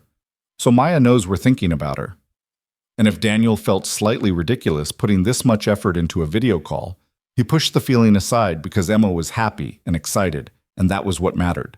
Sunday at 2 p.m., Daniel's laptop was set up on the kitchen table, Emma bouncing in her seat beside him when the video call connected. Maya's face filled the screen and Daniel's breath caught. She looked different, not dramatically so, but in small ways that added up to something significant. Her hair was shorter, cut to just below her shoulders in a style that framed her face. She wasn't wearing makeup, but her skin had a healthy glow that had been missing in Seattle. And she was smiling, a real smile that crinkled the corners of her eyes. Maya! Emma practically climbed into the laptop. We made cookies! Look! And Daddy wore his pretty shirt, and we got flowers. Maya laughed, and the sound filled Daniel's kitchen like sunlight. I can see that. Everything looks beautiful. And Emma, you look like you've grown a whole foot since I saw you last. Not a whole foot, maybe half a foot. Daddy measured me on the wall. Emma launched into a detailed update on her life. School, friends, the fact that she'd lost another tooth, and the tooth fairy had brought her $2 whole. Maya listened with complete attention, asking questions and laughing in all the right places. And Daniel just watched, content to let Emma dominate the conversation. Eventually, Emma ran off to get her latest dinosaur drawing, leaving Daniel and Maya alone on the call. Hey, Maya said, her voice softer now. You really do look good in that shirt. Emma insisted. She has very specific ideas about video call fashion, apparently. She's not wrong. Maya's eyes held his through the screen. How are you, Daniel? And don't say fine. I can see you're tired. He was tired. Work had been relentless. Emma had been going through a phase where she fought bedtime with the determination of a lawyer arguing a case, and the apartment felt too quiet in the moments between the chaos. But he wasn't going to dump that on Maya. Just the usual juggling act, he said instead. Work, parenting, trying to remember to eat vegetables. You know how it is. I really don't, Maya said with a small smile. My life is remarkably low on responsibility right now. Just me, my new apartment, and about a dozen projects to fill the silence. How is the new place? Maya turned the laptop, giving him a tour. The apartment was small, a studio with hardwood floors and large windows that let in floods of natural light. Plants sat on every available surface, and the walls were covered in sketches and paintings in various states of completion. It was colorful and chaotic and completely Maya in a way her apartment with Ryan had never been. "It's perfect," she said, turning the camera back to herself. "Tiny but perfect. Elena helped me paint last weekend. That wall is supposed to be summer sky blue, but it's more like sad gray blue. But I kind of love it anyway." "It looks like you," Daniel said. "The apartment, I mean. It looks like the Maya I remember." Something shifted in her expression, a flicker of emotion too quick to name. "I'm getting there. Therapy helps. The support group helps. Having space that's just mine. That helps most of all, I think." Emma returned with her drawing, and the conversation shifted back to safer territory. They talked for another 30 minutes, Maya admiring Emma's artwork and telling them about Portland Zoo and promising to send Emma a postcard from every neighborhood she explored. When they finally said goodbye, Emma blowing kisses at the screen until Maya logged off, Daniel felt both lighter and heavier than he had in weeks. "I like Maya's new house," Emma announced, hopping down from her chair. "Can we visit it? Please, please, please." Daniel looked at his daughter's hopeful face and realized he'd been using Emma as an excuse not to push, not to ask for more than Maya was willing to give. But maybe that wasn't fair to any of them. "Let me talk to Maya about it," he said carefully. "Maybe for spring break, like I said, but only if she says it's okay. Deal?" "Deal!" Emma threw her arms around his waist. "You should ask her soon, though, because spring break is only 2 weeks away and we need time to plan adventures." That night, after Emma was in bed, Daniel sent Maya a message. "Emma's serious about visiting Portland for spring break. I know that's only 2 weeks away and you're still settling in, so no pressure. But if you're up for it, we'd love to see your new city. We can get a hotel, won't impose on your space. Just let me know." The response came faster than he expected. "Yes, please come. I'd love to show you guys around. And you're not getting a hotel. That's ridiculous. I have a pull-out couch, and Emma's small. We'll make it work. I've missed you." Those last 3 words glowed on Daniel's screen. "I've missed you." Not, "I've missed Emma," or "I've missed you guys," just, "I've missed you." Daniel read the message 5 times before responding with a simple, "We've missed you too. I'll book the drive for Friday. See you in 2 weeks." Emma was thrilled when he told her the next morning, immediately beginning to plan what to pack, what to show Maya, what adventures they'd have. Daniel watched his daughter's excitement and tried to manage his own, tried not to read too much into 3 simple words, tried to remember that Maya was still healing and this was just a friendly visit and nothing more. But late at night, when the apartment was quiet and Emma was asleep and Daniel was alone with his thoughts, he let himself hope just a little. Hope that 2 weeks from now, when he saw Maya in person for the first time since she'd driven away, he'd see something in her eyes that matched what was in his heart. The 2 weeks crawled and flew simultaneously. Work was busy, which helped pass the time. Emma counted down the days with the intensity of someone awaiting Christmas. Daniel found himself paying more attention to the clothes he packed, the condition of his car, the logistics of spending 3 days in Portland without making Maya feel crowded or pressured. They texted more frequently as the visit approached. Maya sent restaurant recommendations and a list of kid-friendly activities. Daniel shared Emma's growing list of things Maya needs to see, which included her entire dinosaur collection, 3 library books, and a rock collection that had somehow accumulated in her backpack. Maya responded with heart emojis and promises to give every item the attention it deserved. The Thursday before they were set to leave, Daniel got a call from an unknown number. He almost didn't answer, still wary after Ryan's drunken voicemail weeks ago, but something made him pick up. "Daniel Carter?" An unfamiliar male voice. "Speaking. This is Officer Martinez with Seattle PD. I'm calling about Maya Chen. She filed a protection order against a Ryan Holbrook about a month ago, and you're listed as a witness to an incident on February 20th. Do you have a moment to answer some questions?" Daniel's heart rate kicked up. "Maya filed a protection order? Is she okay?" "She's fine, sir. This is just routine follow-up. Can you confirm that you were present when Miss Chen retrieved belongings from an apartment shared with Mr. Holbrook on the date in question?" Daniel answered the officer's questions with the precision of someone who'd mentally rehearsed this conversation a dozen times. He described Ryan's arrival, his intoxication, his verbal aggression. He confirmed that while Ryan hadn't physically touched Maya, his behavior had been threatening enough that Maya had feared for her safety. And you haven't had any contact with Mr. Holbrook since that date? Officer Martinez asked. No, none. Is Maya in danger? Mr. Holbrook was arrested last week for violating the protection order. He showed up at Ms. Chen's parents' house in Tacoma trying to find her. He's currently being held pending a court date. Ms. Chen has been informed, but I wanted to follow up with witnesses to build the case. After the call ended, Daniel immediately texted Maya. Just talked to a Seattle PD officer. Are you okay? Why didn't you tell me about the protection order? 3 dots appeared, disappeared, appeared again. Finally, can I call you? Yes, of course. His phone rang 30 seconds later. I'm sorry, Maya said without preamble. I should have told you. I filed the protection order 2 weeks after I got to Portland, after Ryan started calling Elena's number, after he showed up at my parents' house the first time.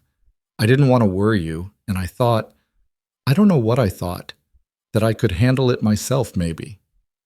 Maya, I know I should have told you, but you'd already done so much, and I was trying to be independent, to not need rescuing every 5 minutes.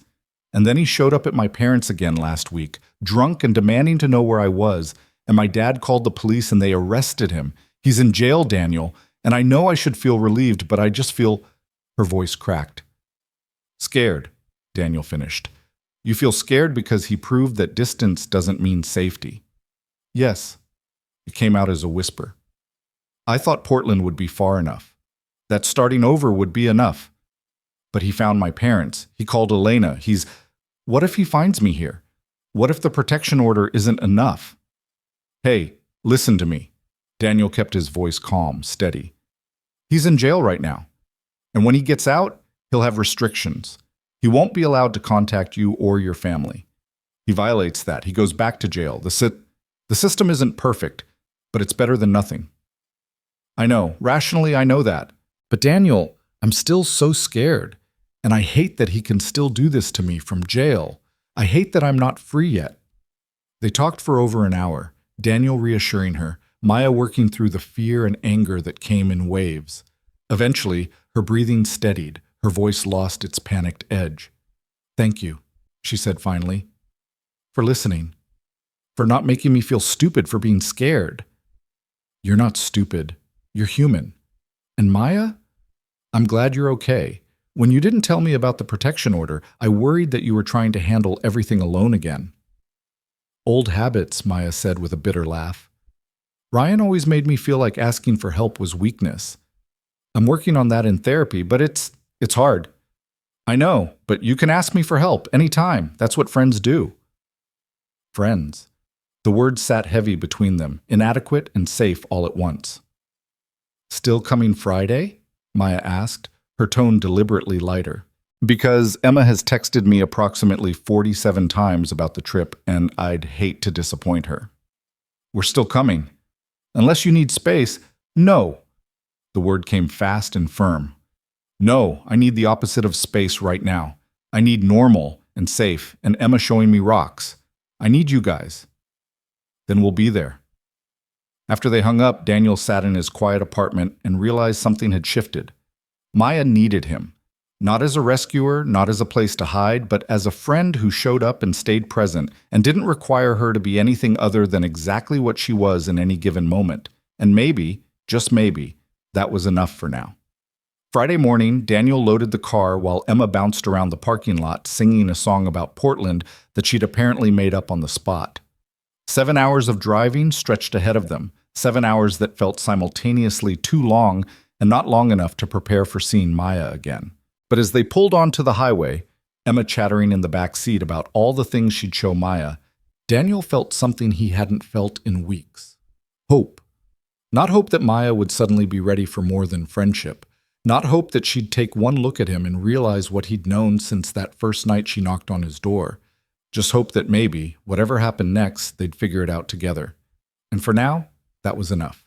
The drive to Portland took exactly 6 hours and 43 minutes.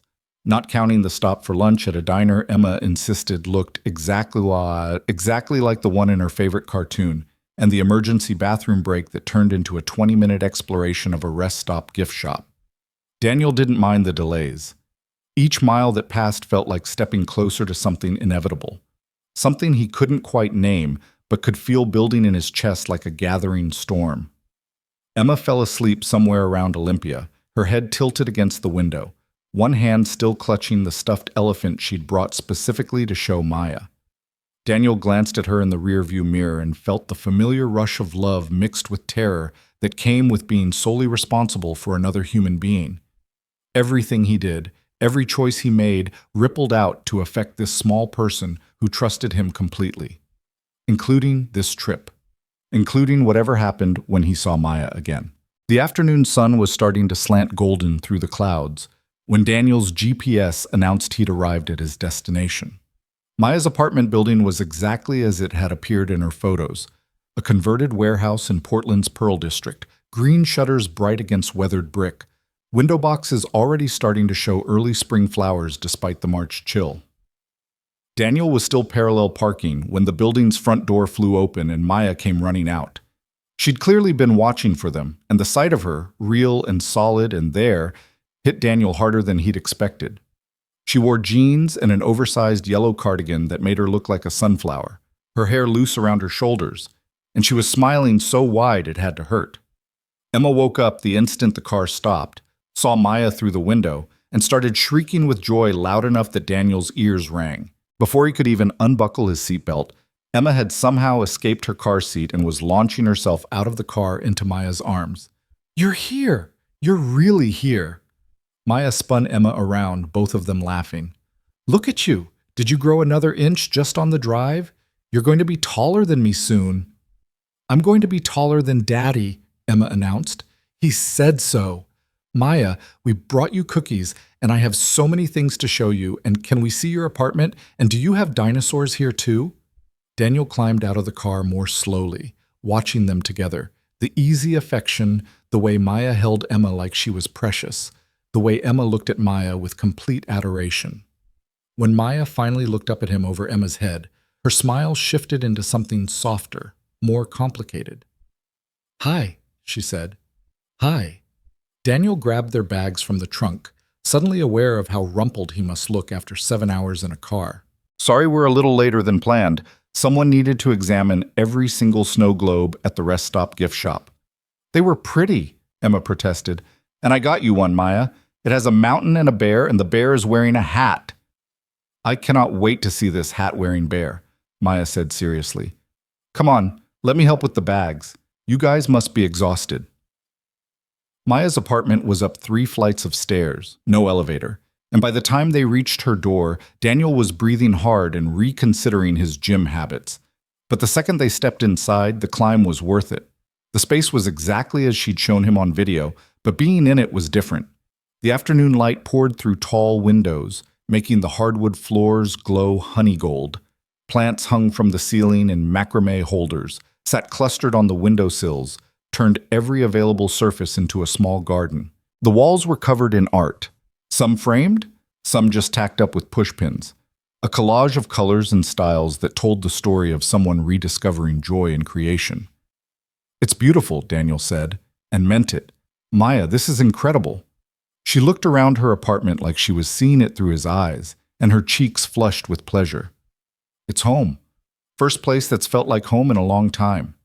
Emma was already exploring, exclaiming over every plant and picture, asking 1,000 questions about where things came from and what they meant.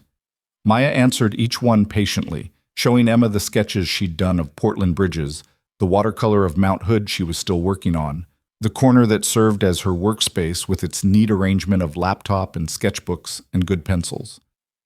"And this," Maya said, pulling Emma toward a small corkboard above her desk, "is my favorite part." The board was covered in photos and drawings. Elena making a ridiculous face, a coffee shop receipt with a doodle on it, a ticket stub from a movie. And there, right in the center, was the drawing Emma had made her last Christmas, a family portrait done in crayon showing Daniel, Emma, and Maya holding hands under a rainbow. Emma gasped. "You kept it! You put it in the special spot!" "Of course I kept it. It's one of my most treasured possessions." Maya's voice was thick with emotion. "It reminds me of home." Daniel had to look away, the casual intimacy of the moment hitting him square in the chest. This was why they were here, why he'd driven 7 hours and packed a bag and opened himself up to the possibility of heartbreak.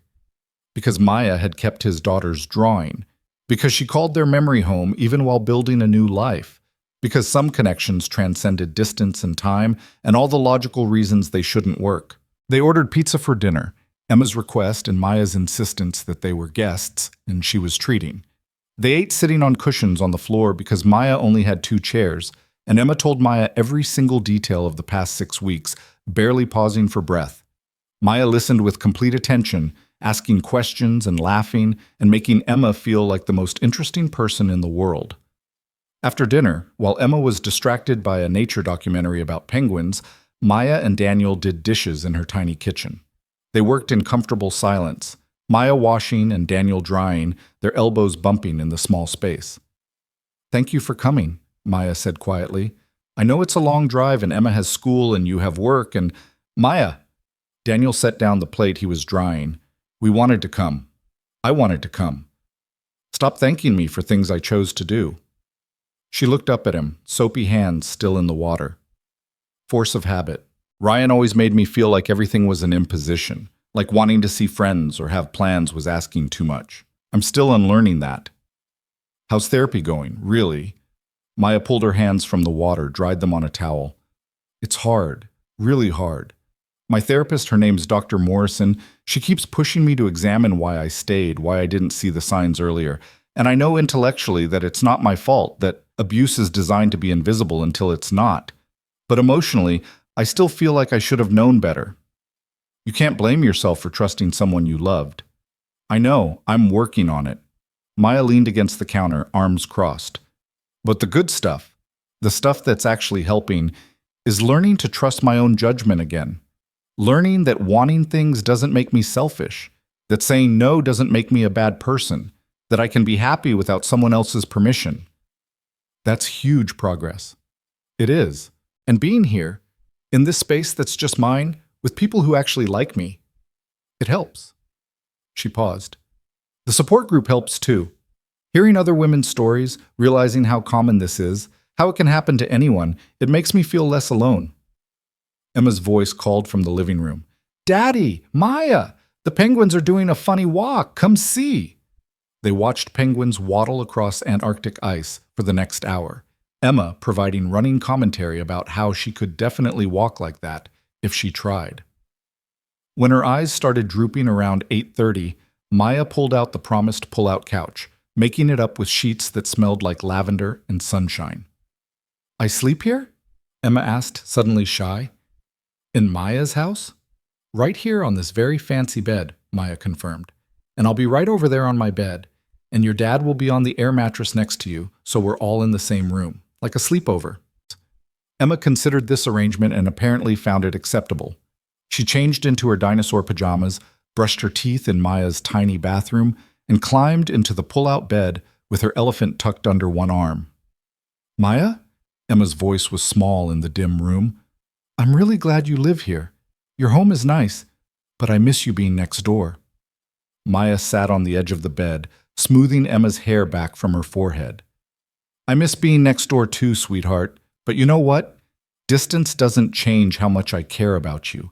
Even when I'm far away, I'm still thinking about you and your daddy. You're still my favorite people." "Promise?" "Promise." Maya leaned down and kissed Emma's forehead. "Now sleep. Tomorrow we're going to the zoo, and you'll need all your energy to keep up with me." Emma was asleep within minutes, the deep sleep of children who feel completely safe. Daniel inflated the air mattress as quietly as possible, and Maya made herself tea, and they found themselves sitting on her actual bed with their backs against the wall, mugs warming their hands, speaking in hushed voices while Emma slept 10 feet away. "She's gotten so big," Maya said. "I know it's only been 6 weeks, but she seems, I don't know, more grown up somehow.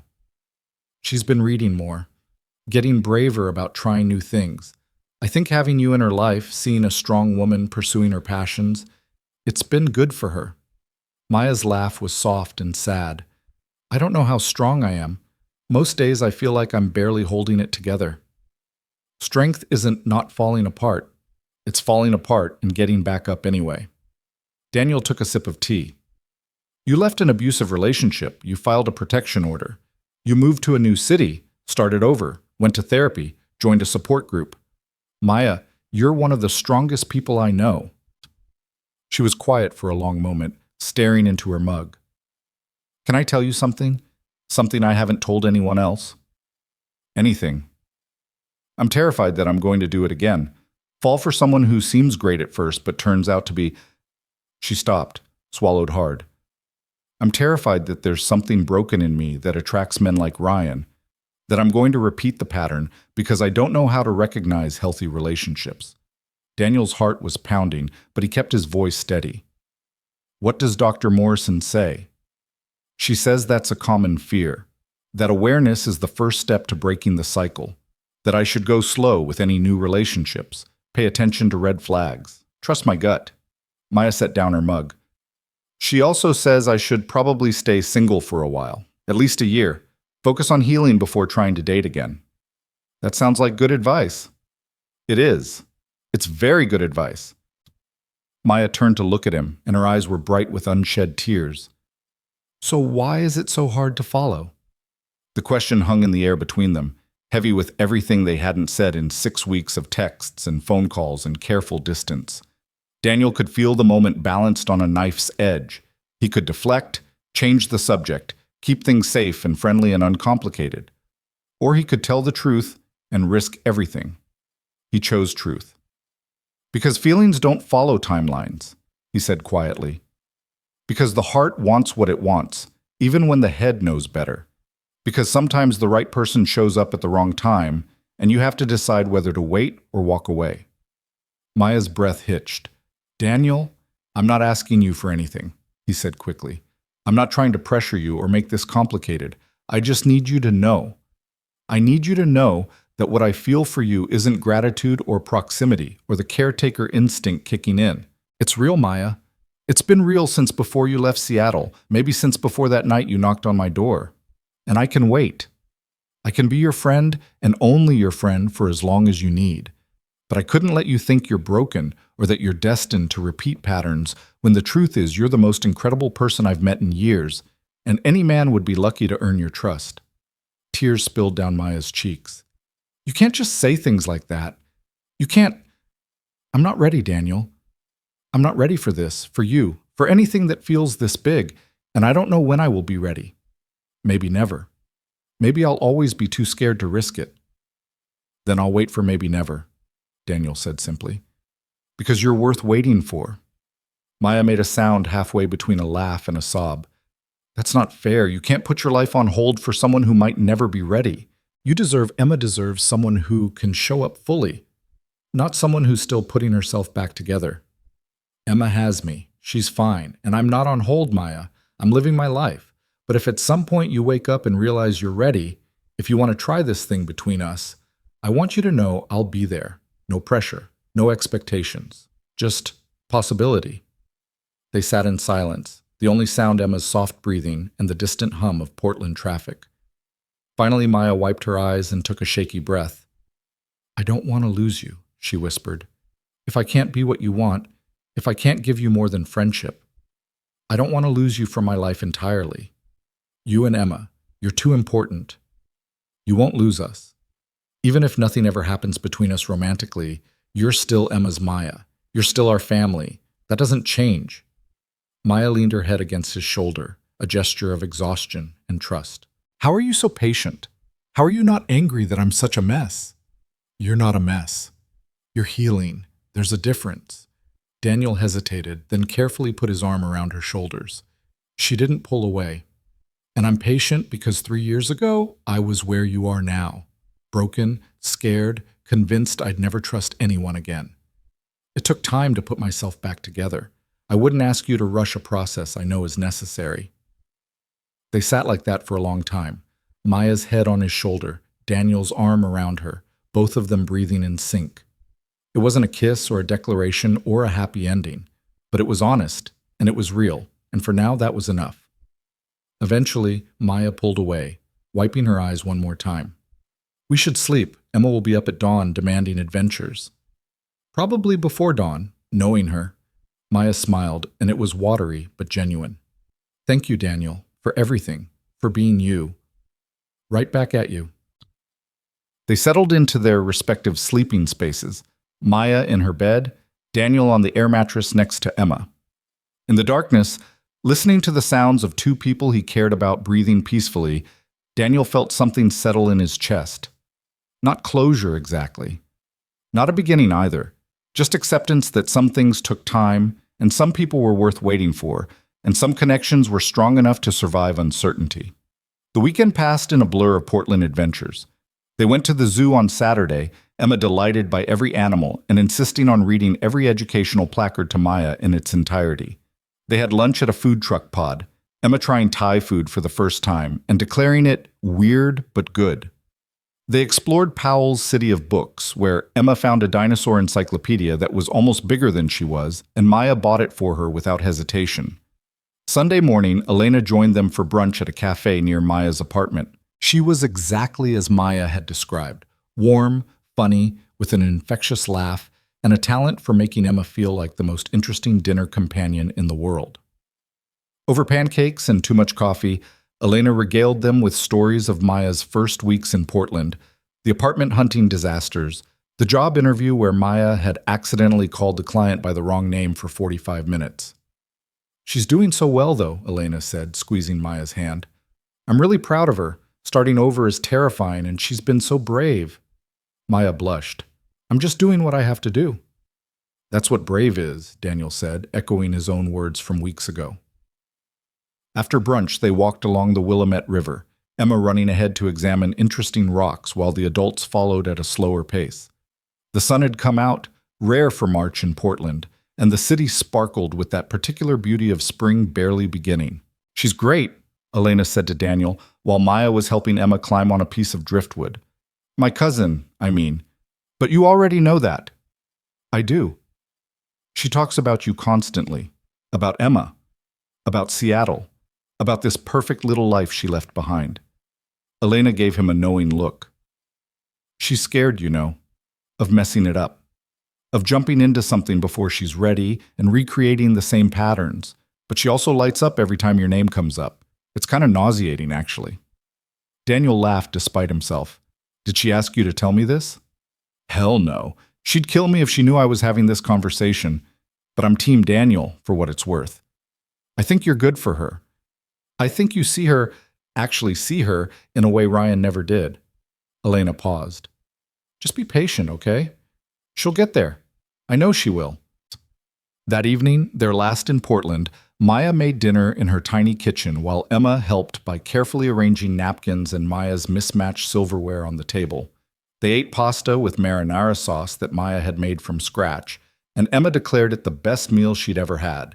Better even than Daddy's mac and cheese, which was saying a lot. After dinner, Emma fell asleep early, worn out from 3 days of adventures.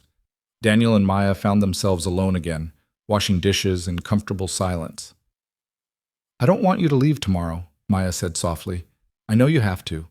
Emma has school, and you have work, and life goes on. But I don't want you to leave. We'll come back. Spring break is in a few weeks. And summer. And Emma's birthday in July. She'd never forgive me if we didn't celebrate it with you. You mean that? You'd really come back?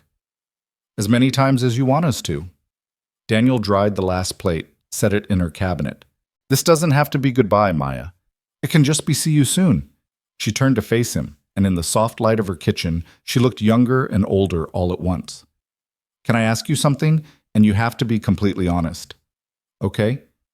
Do you think I'm ready? For a relationship, I mean, not necessarily with you, she hurried to add. Just in general, because Dr. Morrison says I should wait, but sometimes I think she's being overly cautious, and I don't want to wait forever just because I'm scared. Daniel considered the question carefully. I think only you can answer that. But Maya, it's been 6 weeks. 6 weeks since you left a relationship where you were controlled and criticized and made to feel small. That's not a lot of time to undo months or maybe years of damage, and there's no prize for rushing. So you think I should wait? I think you should listen to yourself. Your gut, not your loneliness or your fear. What does your gut say? Maya was quiet for a long time, her eyes distant. My gut says I'm not ready, that I need more time to figure out who I am without someone else's voice in my head telling me what to think and feel. My gut says that jumping into something new right now, even something good, would be running away from healing rather than running toward happiness. Then trust your gut. Even if it means asking you to wait longer, even if it means I might never be ready. Daniel stepped closer, took her hands in his. Maya, I'm not waiting because I expect a specific outcome. I'm waiting because I care about you, and I want you to be happy and whole, even if that eventually means being happy and whole with someone else. You don't owe me a relationship. You don't owe me anything except honesty. The honest truth? Maya's voice broke. The honest truth is that I'm falling for you. Have been falling for you since that first night when you made me hot chocolate and didn't ask questions. But I'm terrified, Daniel. I'm terrified of making the same mistakes. Terrified of hurting you or Emma. Terrified that what I feel is just gratitude dressed up as something more. And I can't do this to you when I'm not sure. You deserve someone who's sure. Then get sure, Daniel said gently. Take the time you need. Heal. Figure yourself out. And if 6 months from now, or a year from now, or 5 years from now, you wake up and realize you're ready, that you're sure, we'll still be here. Emma and I aren't going anywhere. Maya pulled her hands free and wrapped her arms around him, burying her face in his chest. He held her, one hand stroking her hair, and let her cry. These were different tears than the ones she'd cried that first night. Not tears of fear or desperation, but tears of grief for time lost and gratitude for time gained and hope for a future that might eventually include everything she was scared to want. When she finally pulled back, her eyes were red but clear. Thank you for understanding, for not making this harder than it already is. That's what love does, Daniel said, and the word hung in the air between them. Love, finally spoken aloud. It waits. It's patient. It puts the other person first. Maya's smile was tremulous but real. I'm going to get there, Daniel. I promise. I'm going to do the work and heal and become someone who can love you the way you deserve. I just need time, Daniel finished. I know. And I've got plenty of it. They stood in her kitchen holding each other until the streetlights came on outside and Emma stirred in her sleep and the moment passed into memory, another step on a journey neither of them could see the end of, but both were willing to walk. Monday morning came too soon. Daniel packed their bags while Emma said goodbye to every plant in Maya's apartment by name, names she'd apparently assigned them over the weekend without anyone noticing. Maya made them breakfast and packed snacks for the road and hugged Emma so tight that Emma complained she couldn't breathe but didn't actually pull away. At the car, Maya and Daniel stood facing each other, everything and nothing left to say. Drive safe, Maya said, the same words she'd said when she'd left Seattle 6 weeks ago. Always do. Daniel hesitated, then pulled her into one more hug. Take care of yourself, Maya. Keep going to therapy. Keep making art. Keep being brave. I will. And Daniel, thank you for this weekend, for everything, for being my safe place to land. He pulled back, tucking a strand of hair behind her ear in a gesture of affection and goodbye. Anytime. We're just a phone call away.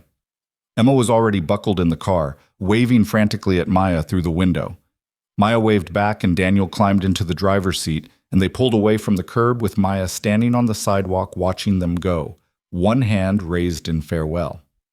In the rearview mirror, Daniel watched her get smaller and smaller until she was just a bright spot of yellow cardigan against gray brick, and then she was gone, and they were on the highway heading north toward home. Emma was uncharacteristically quiet for the first hour of the drive, staring out the window at the passing landscape. Daddy? She said finally. Are you sad? A little bit, Daniel admitted. I'll miss Maya, but I'm also happy we got to see her in her new home. Me too. Emma paused. Daddy, do you love Maya? Like not friend love, but the other kind? The question shouldn't have surprised him. Emma was perceptive, and she'd been watching them all weekend, but it still caught him off guard. Yeah, sweetheart, he said after a moment. I do. Is that okay with you? Emma considered this seriously. Does Maya love you back? I think she does. But she's not ready to do anything about it yet. She needs time to heal from some bad things that happened before. Like when mommy left and you were sad for a long time? Daniel's throat tightened. They didn't talk about Emma's mother often. It hurt too much, and Emma barely remembered her. But sometimes she brought it up with that brutal child honesty that cut straight to truth. Yeah, kind of like that. And you waited to not be sad, and now you're okay. Emma nodded to herself. So Maya will wait to not be sad, and then she'll be okay too, and then maybe she can love you the way you love her. Maybe. Or maybe she'll decide she's better off as our friend. Both of those are okay, Em. The important thing is that Maya gets to choose what makes her happy. I think she'll choose you, Emma said with complete confidence, because you make really good pancakes, and you're nice, and you let her be sad without making her feel bad about it. Those are good things in a person. Daniel laughed, the sound wet with unshed tears. Those are very good things in a person. Thank you, baby. You're welcome. Can we stop for French fries soon? I'm starving. They stopped for French fries.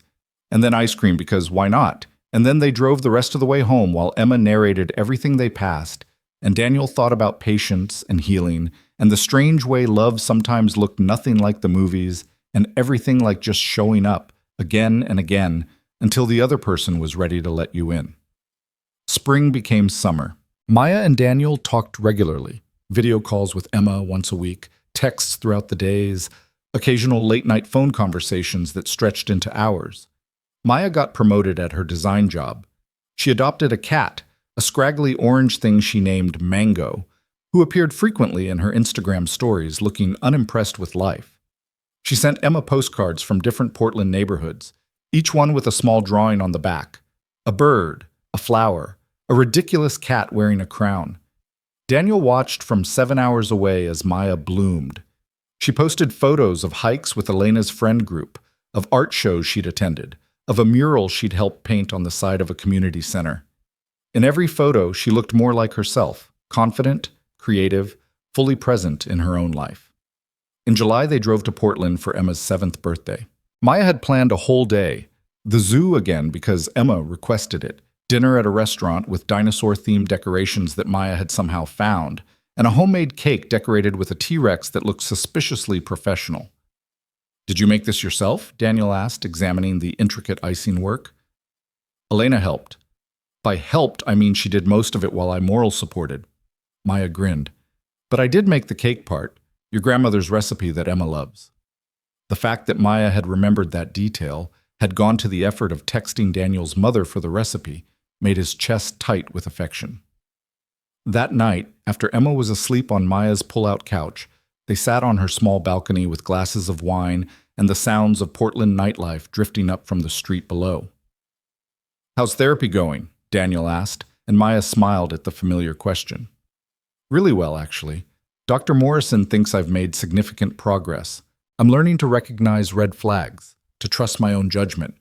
I joined a women's hiking group, not a support group, just women who like hiking, and I'm making real friends. Not just Elena's friends, my own friends. She paused. And I haven't heard from Ryan in 4 months. The protection order expired, but he hasn't tried to contact me. I think he's finally moved on. That's incredible, Maya. I'm really proud of you. Thank you. She turned to look at him in the dim light. Daniel, can I ask you something? Always. Are you seeing anyone? Dating? Because it's been almost 5 months since I left Seattle, and you're an amazing person, and I've been thinking, no, Daniel interrupted gently. I'm not dating anyone. Why not? I told you not to wait for me. I told you, you told me to live my life. And I am. But Maya, I'm not interested in dating just to date, and I haven't met anyone who makes me want to try. He took a sip of wine. Besides, Emma keeps me pretty busy, and I'm happy. Really happy, actually. My life is good. Maya was quiet, processing this. Does that happiness include room for maybe someday? Daniel's heart kicked up a notch. What are you asking? I'm asking... She stopped, started again. I've been thinking a lot lately about what I want, about what I'm ready for. And Daniel, I'm not completely healed. I don't know if anyone ever is completely, but I'm better, stronger. I trust myself again. I know what healthy looks like versus what codependency looks like. And I know... She took a breath. I know that what I feel for you isn't gratitude or trauma bonding or rebound feelings. It's real. You're real. And I'm ready to try if you're still willing to wait a little longer. How much longer are we talking? Daniel asked, heart hammering. I'm thinking maybe October. 6 more months of therapy, working through some remaining trust issues, giving Ryan's absence more time to feel permanent. And then she met his eyes. And then maybe we could try. Slow, careful, with lots of communication. But actually try. Date. See if this thing between us is as real as I think it is. October was 4 months away. 4 more months of waiting, of living separate lives, of holding back from something they both wanted. October, Daniel repeated. That's specific. Dr. Morrison thinks it's a reasonable timeline. 1 year after leaving Ryan. 6 more months to solidify my independence, to make sure I'm choosing you because I want you, not because I need you. Maya's voice wavered slightly. Is that too much to ask? Can you wait that long? Daniel set down his wine glass and took her hand. Maya, I've already waited 5 months. What's 4 more? Especially if it means you'll be sure. If it means we can build something healthy instead of rushing into something that might fall apart. You're too good to be true sometimes, Maya whispered. I'm really not. I'm just a guy who knows what he wants and is willing to wait for it. He squeezed her hand. October it is. And in the meantime, we keep doing what we're doing, talking, visiting when we can, being friends who are maybe heading toward something more. Friends who are definitely heading toward something more, Maya corrected. Because Daniel, I'm sure about that part. I'm just making sure I'm ready to do something about it. They sat on her balcony talking until the wine was gone and the street below had gone quiet, making plans and setting boundaries and discussing what the next 4 months would look like. It felt grown up and careful and exactly right. 2 people who'd learned the hard way that rushing only led to wreckage, choosing instead to build something sustainable. The next morning, saying goodbye hurt less because it wasn't really goodbye anymore. It was see you soon, with soon now having a specific date attached to it. October, Maya said at the car, hugging Emma and then Daniel. I'll come to Seattle. We can go on a real date. Maybe take Emma to that new aquarium she keeps talking about. October, Daniel agreed. We'll be ready. The drive home felt different this time, lighter somehow, despite the weight of 4 more months of waiting. Emma chattered in the back seat about all the things she wanted to show Maya in October, and Daniel drove and thought about patience and timing and the way good things sometimes took longer than expected, but were worth the wait. August brought a heat wave that turned Seattle into a sauna. September brought Emma's first day of 2nd grade and a promotion at work that Daniel had been angling for 2 years. And October came with cooling temperatures and falling leaves and a text from Maya at 6 a.m. on a Saturday morning. I'm coming to Seattle today, if that's okay, if you're ready, because I am. I'm ready, Daniel. He called her immediately. Emma still asleep down the hall. Today? He said when she answered. I thought we were planning. I know, we had a whole plan. Dinner reservations, the aquarium, all of it. But Daniel, I don't want to wait anymore. I've done the work. I'm ready. And I want to see you today, not in 2 weeks when our schedules finally aligned. She paused. Unless you're not ready. If you need more time, I don't need more time, Daniel said, and he was smiling so wide his face hurt. I've been ready since the night you knocked on my door asking for help. Come home, Maya, come home. There was a sound that might have been a laugh or a sob or both. I'll be there by 2. I'm getting in the car right now. Is that crazy? This is crazy, right? It's perfect. It's exactly right.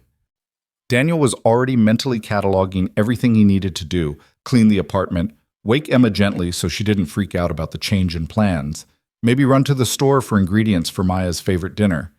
Drive safe. Text me when you're close. I will. Daniel, I love you. I should have said it before, but I was scared, but I'm saying it now. I love you. I love you too, Daniel said, and the words felt like coming home.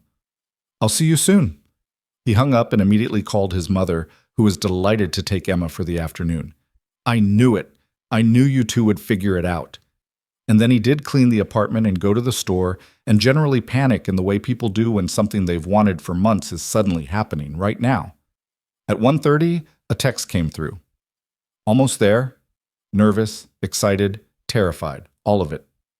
Same, Daniel replied. It's going to be perfect. At exactly 2:07 p.m., there was a knock on Daniel's door. Not desperate like that first night, but gentle, tentative. The knock of someone who knew they were wanted but was still learning to believe it. Daniel opened the door and there was Maya, wearing jeans and a soft blue sweater, her hair longer now, her eyes bright with nerves and hope and love, so obvious it took his breath away. "Hi," she said. "Hi." Daniel stepped back. "Come in."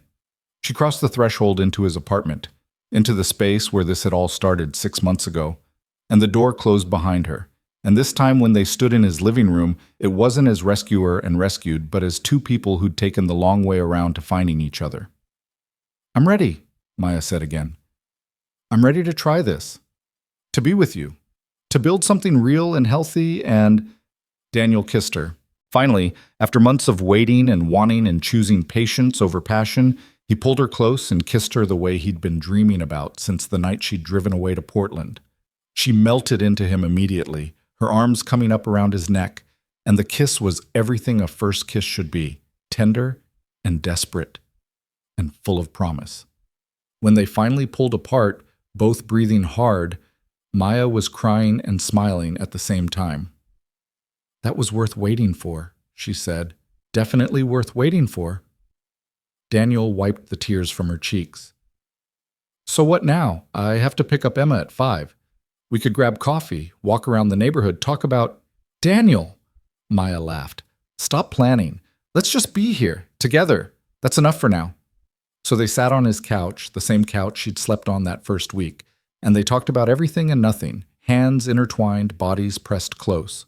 They talked about the future, about what dating would look like with her in Portland and him in Seattle, about eventual plans to close that distance when the time was right. They talked about Emma, about how to integrate a romantic relationship into the friendship they'd all built. They talked about boundaries and communication, and making sure they built something sustainable instead of just chasing the feeling. And then they stopped talking and just existed together, Maya's head on Daniel's shoulder, his arm around her waist, both of them breathing in sync the way they had that first night when everything was broken and terrifying. "I can't believe we're here," Maya said softly. "After everything, after all of it, I can't believe we made it." "We took the long way," Daniel agreed, "but we made it." When it was time to pick up Emma, Maya came with him. Emma took one look at them holding hands in the parking lot and shrieked with joy loud enough that other parents turned to stare. She launched herself at Maya, demanding to know if this meant Maya was staying forever, and could they have a sleepover, and did this mean Daniel wasn't sad anymore? "I'm definitely not sad anymore," Daniel confirmed, watching Maya kneel down to Emma's level to explain that she was staying for the weekend. And yes, they could definitely have a sleepover. And no, she wasn't moving back to Seattle yet, but maybe someday soon. That night, after Emma was asleep on the pull-out couch that Maya had once called home, Daniel and Maya stood in his kitchen doing dishes and stealing kisses between plates. It was domestic and ordinary and perfect, everything Daniel had dreamed about during those long months of waiting. "I should probably sleep on the couch," Maya said, though she made no move to leave the circle of Daniel's arms. "Emma's there, and it seems, I don't know, too fast to stay in your room?" "Way too fast," Daniel agreed. "We're taking this slow, remember? Building it right." "Slow," Maya repeated, leaning up to kiss him again. "Very slow, totally glacial pace." They kissed for another few minutes before Maya reluctantly pulled away and made up her old spot on the air mattress next to Emma's pull-out bed. And as Daniel lay in his own bed, listening to two people he loved breathing peacefully in the next room, he thought about timing and patience and the way the best things in life sometimes took longer than expected, but were worth every minute of the wait. 3 months later, Maya moved back to Seattle. Not into Daniel's apartment, they were still taking it slow, still building carefully, but into a studio in the same building, 2 floors up. She kept her freelance design work, adding Seattle clients to her Portland base. She stayed in therapy, kept going to her support group, maintained all the healthy habits she'd built in Portland while adding Daniel and Emma back into her daily life. 6 months after that, on a perfect April evening with cherry blossoms falling like snow, Daniel asked Maya to move in with them officially. Emma helped him plan the proposal, insisting they do it at the park, where they'd gone on their first official date as a family, and that Maya absolutely had to say yes because Emma had already drawn pictures of their new room arrangement. Maya said yes through happy tears, and they sat on a park bench watching Emma play while the sun set over Seattle. And Daniel thought about that night almost a year ago when a desperate knock on his door had changed everything. "I was so broken when I knocked on your door," Maya said quietly, reading his mind the way she often did these days. "I couldn't imagine ever feeling safe again, and you gave me space to heal.